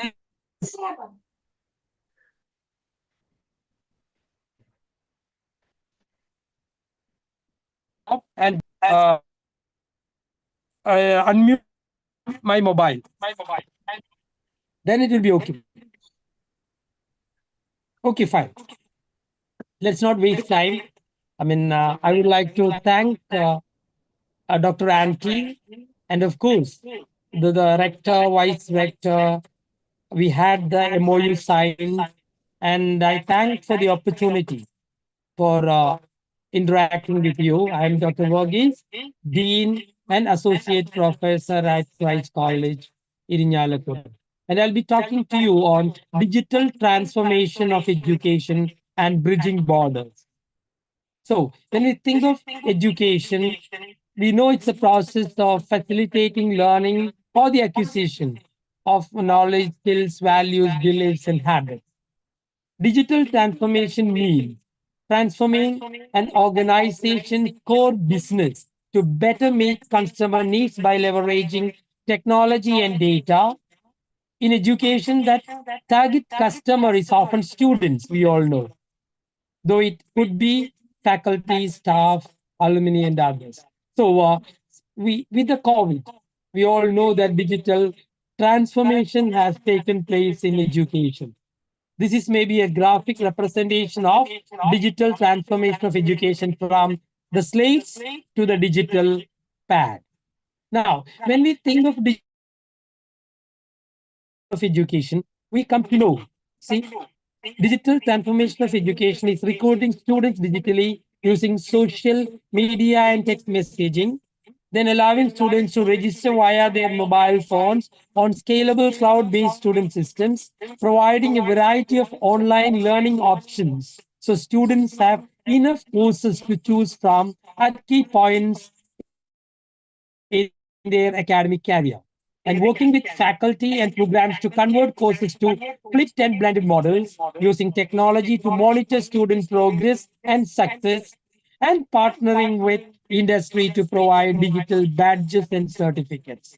So these are some of the concepts of digital transformation of education. And the capacity development for teachers and students in the use of ICT is a crucial aspect of education in the 21st century. Integrating ICT in teaching and learning process can improve the quality of education and enhance student creativity and imagination. So this is the point which I would like to make. When you integrate ICT in our teaching learning process, naturally, it improves the quality of education and enhance the student creativity and imagination. See this slide. This slide tells us about what exactly ICT is. We all know IT is an industrial term, whereas ICT is an educational term. We have ICT, for example, what exactly ICT means, we all know this is for transmitting information, storing information, creating information, processing information, collaborating information, communicating, displaying, and receiving information. So, in fact, ICT are applications, tools, websites, etc., used to retrieve, transmit, store, create, process, collaborate, communicate, display, and receive information. And I think you are all familiar with these different ICT tools. Now, what exactly is ICT in education mean? See, we are in fact in the digital world, and our students are digital natives. At least some of the teachers are digital immigrants. But generally, the students are born to the world of digitization and they are digital natives. And what exactly this ICT in education means? It means teaching and learning. So when we take the concept of education, education consists of teaching and learning, assessment, professional development, and administration. And teaching learning in turn can be divided into delivering delivering the content and what you call creating the content. And now we have a lot of authoring tools with which we can create the content. And at the same time, the content delivery, we have a lot of synchronous and asynchronous platforms.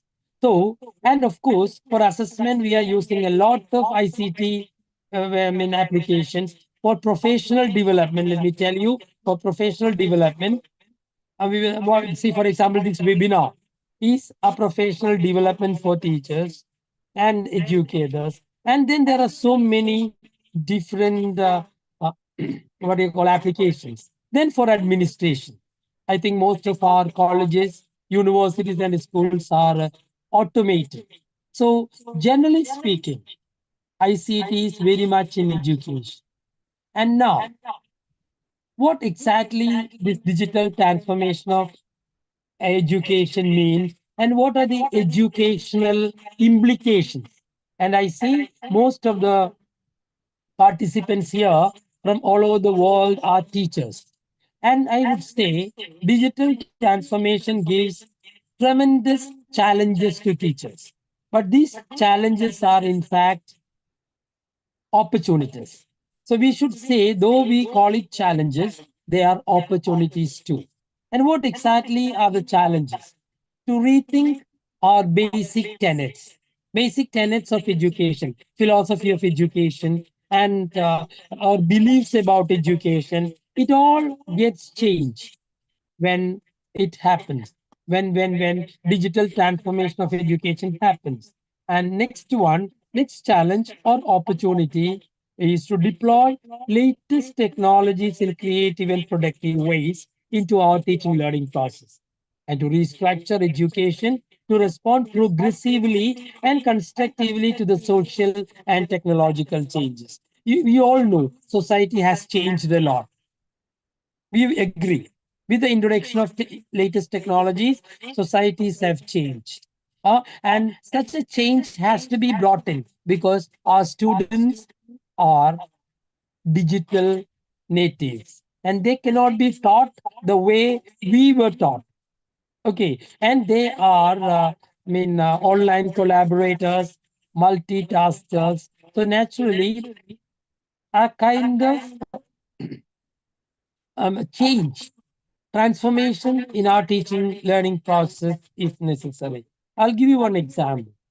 For example, in the earlier times, a good teacher is a committed, dedicated teacher who thinks four walls of the classroom his world. Okay, four walls of his classroom his world, a committed teacher. But now, a good teacher in 21st century is a person who can bring world into the classroom. That's the difference. Bringing world into the classroom. And how can we bring world into the classroom? Through latest technology. Okay, because teaching is said to be reaching. And we reach during COVID times when the whole world was shut up. Okay, and no one was working. We teachers were working.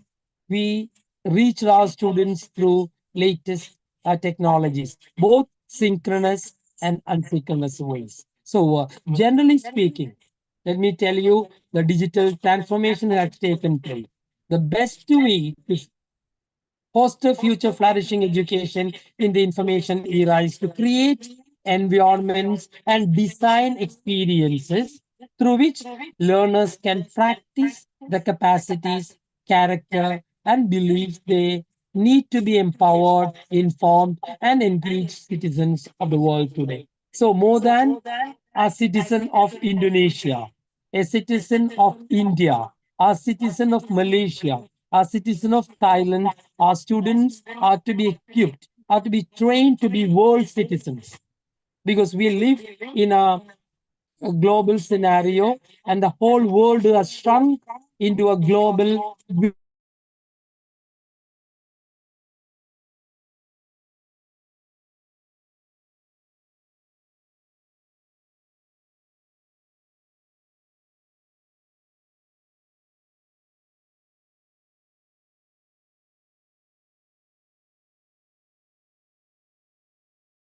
as and even as facilitators, as collaborators, we teachers have also changed.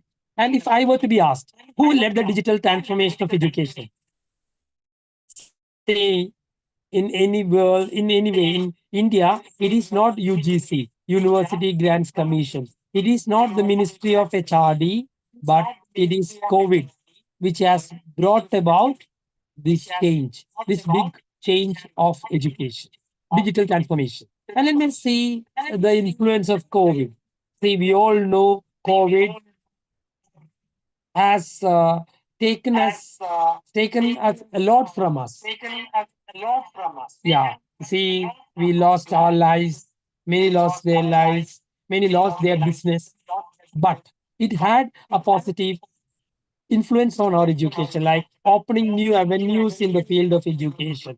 See, we came to know a lot of new avenues. Another one, paving the way for learning new resources, giving an opportunity to experience new technologies and interventions, enabling learning of new skill sets, reinforcing the need for continuous learning, lifelong learning, creating totally a new education vertical. So these were in fact,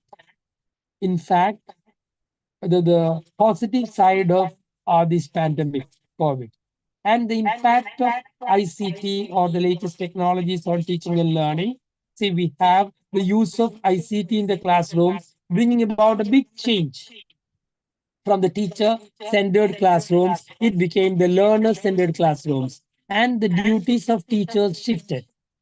For example, See, a teacher was just a knowledge transmitter in the a primary source of information in the traditional classroom. It shifted to a teacher became a learning facilitator, a collaborator, a coach, a knowledge navigator, and a co-learner. See, the transformation that the teaching has taken place. And see, as far as the students, until then, it was teacher-centered classrooms.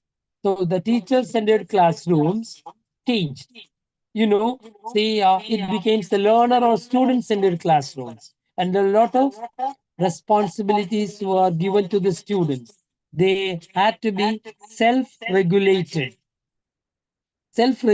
students, self-directed students. So this is a big transformation that teachers and students have taken place. And this is a paradigm shift from the teacher-centeredness to learner-centeredness. Teacher becomes one of the sources of information. We have so many different sources of information, and it is the duty of the teacher to introduce these different sources of information to the students and teacher. And do you think that teachers can be replaced?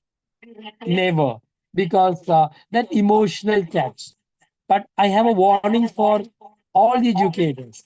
The teachers can never be replaced, but teachers who know technology may replace teachers who don't.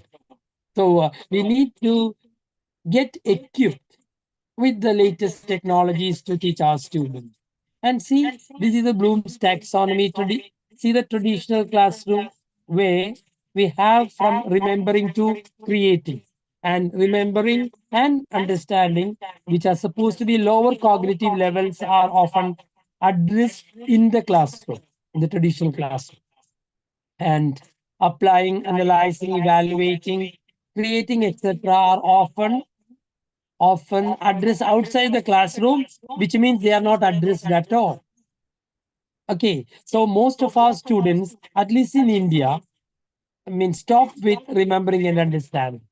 But see, in the case of a flipped classroom, we often take these lower cognitive levels of remembering and understanding outside the classroom.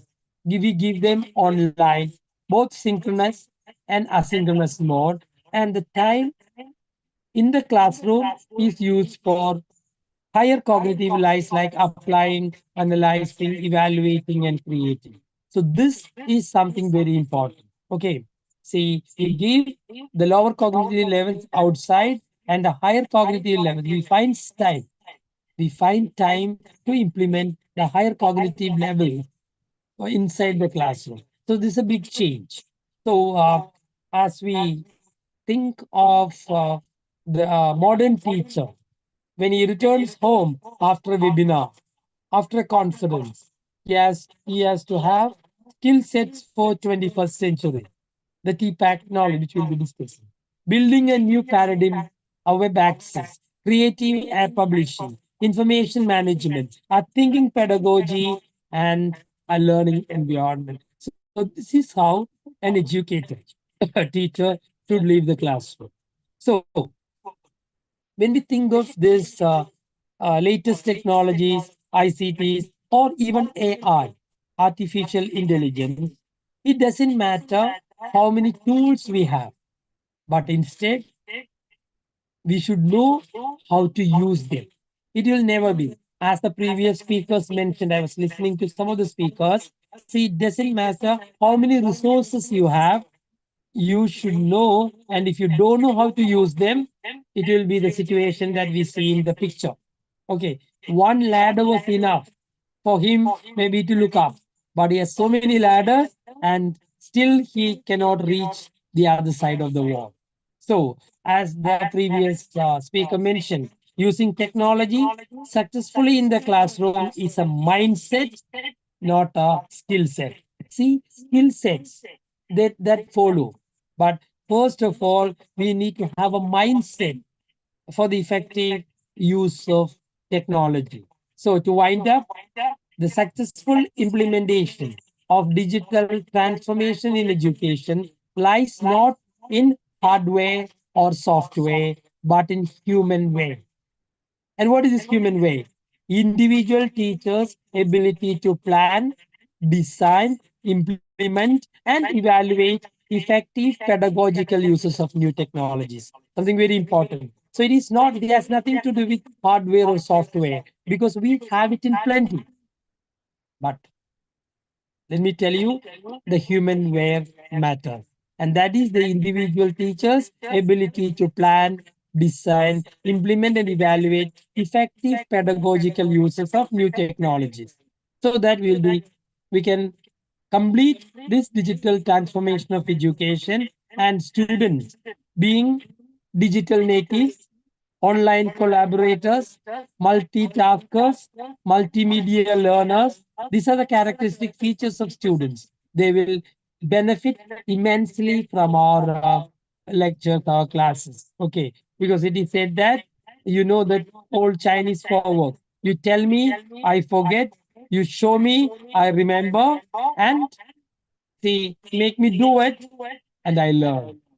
So that's it.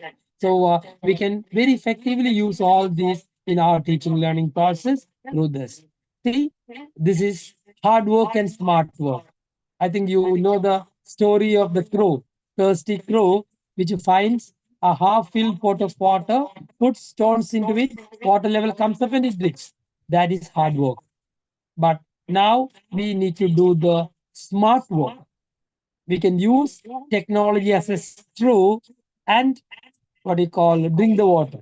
So let's have smart work rather than hard work. We should all work hard, but smart work counts now. Rather than smart boards, it's enough that we individual teachers become smart. So the best way to predict the future is to create it. Okay, so predicting the future, the best way is to create it. So with that, I wind up and I wish smart teaching and smart learning for everyone. Okay, smart teaching and smart learning, my dear educators, budding educators. Thank you. Thank you very much. Okay, thank you very much. Sorry for the delay and see the technological glitches. There was Yeah. technological glitches and it happened. I'm sorry. Okay. Thank you. Yeah, really sorry for that, too, sir. Okay, do you have a question here, sir? How far you use the ICT in your environment? I mean, in your workplace and your neighborhood on your daily life. Pardon me? I will read the question. How far you use the ICT in your environment? I mean, in your workplace and your neighborhood on your Oh, daily life. that's a good question. Okay. See, the Indian educational agencies have insisted the use of ICTs and even the teaching learning process. They have recommended that 40% manual and 60% what do you call through ICT online. So what happens in India now? See, we have fully automated administration. See, our administration is automated. I mean, and then our teaching learning process, we bring in a lot of what do you call interdisciplinary teams through ICTs. And see, we can feel this technology everywhere. See, in our day-to-day life. So in our workplace, see, for professional development, see, I have a lot of papers, combined papers, of course, with Andy, with Maina, with Naini, a lot of Indonesian professors.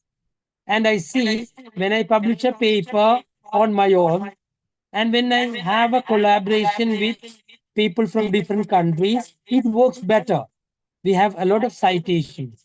We have a lot of reads. So that's a big difference. So we are collaborating in research. We are collaborating all through ICTs. Even in our day-to-day life, we use these kind of latest technologies much. So whether it is in my workplace or in my university or in my day-to-day life, in my professional life. See, in fact, we are using it and we are getting the benefits too. Yes. The second and the last question, sir. I will read from Zoom chat. Technology can't replace teacher in the classroom, but merely help teacher to make them task easier.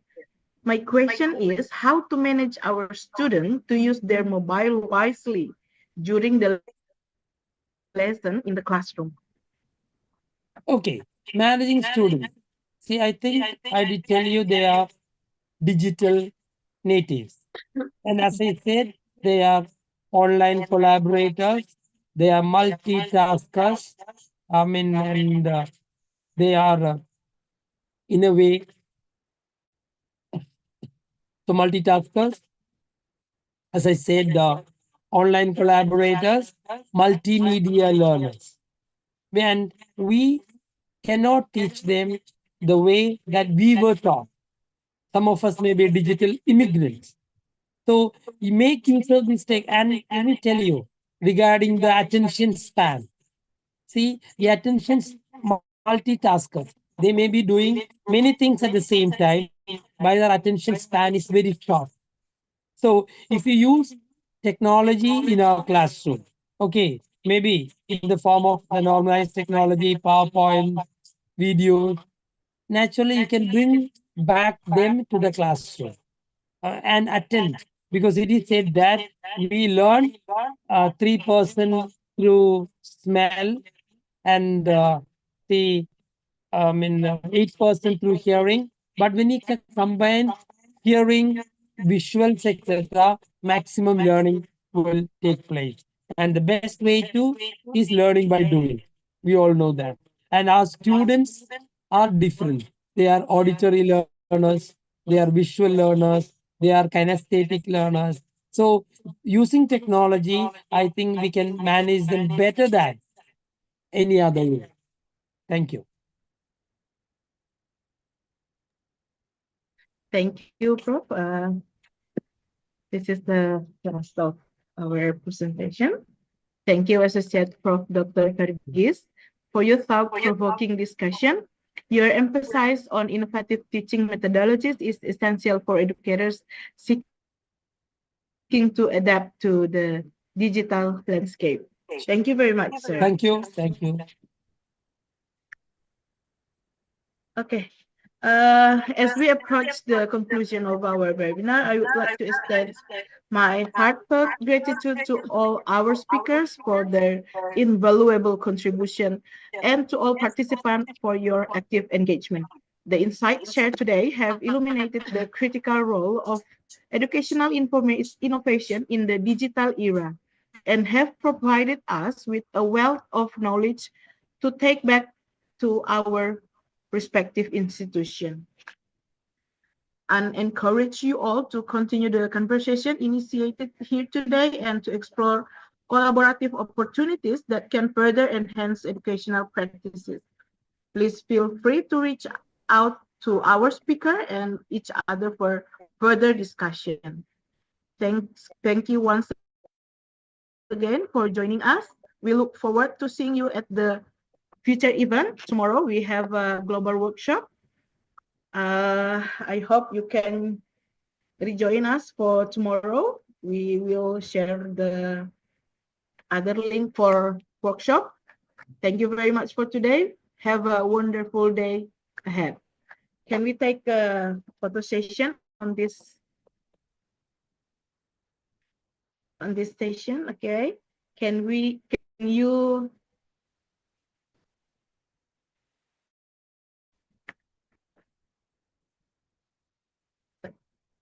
okay. Pak Saiful, can you ready to take our picture? Ready? Okay. I'm ready. Okay. Have 7 pages, ma'am. Okay, 7 pages. I will count from now, sir. Pak Saiful. Okay, I'm ready. Okay.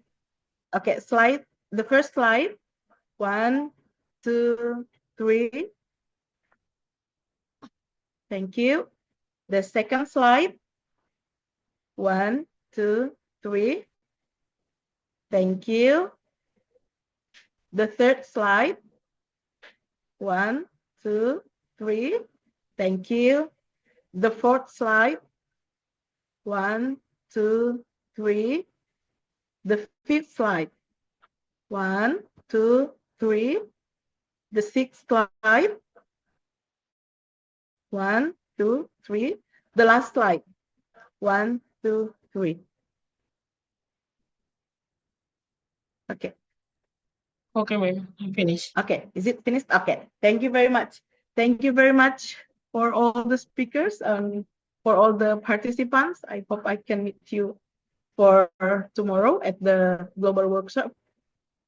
See you and have a nice day.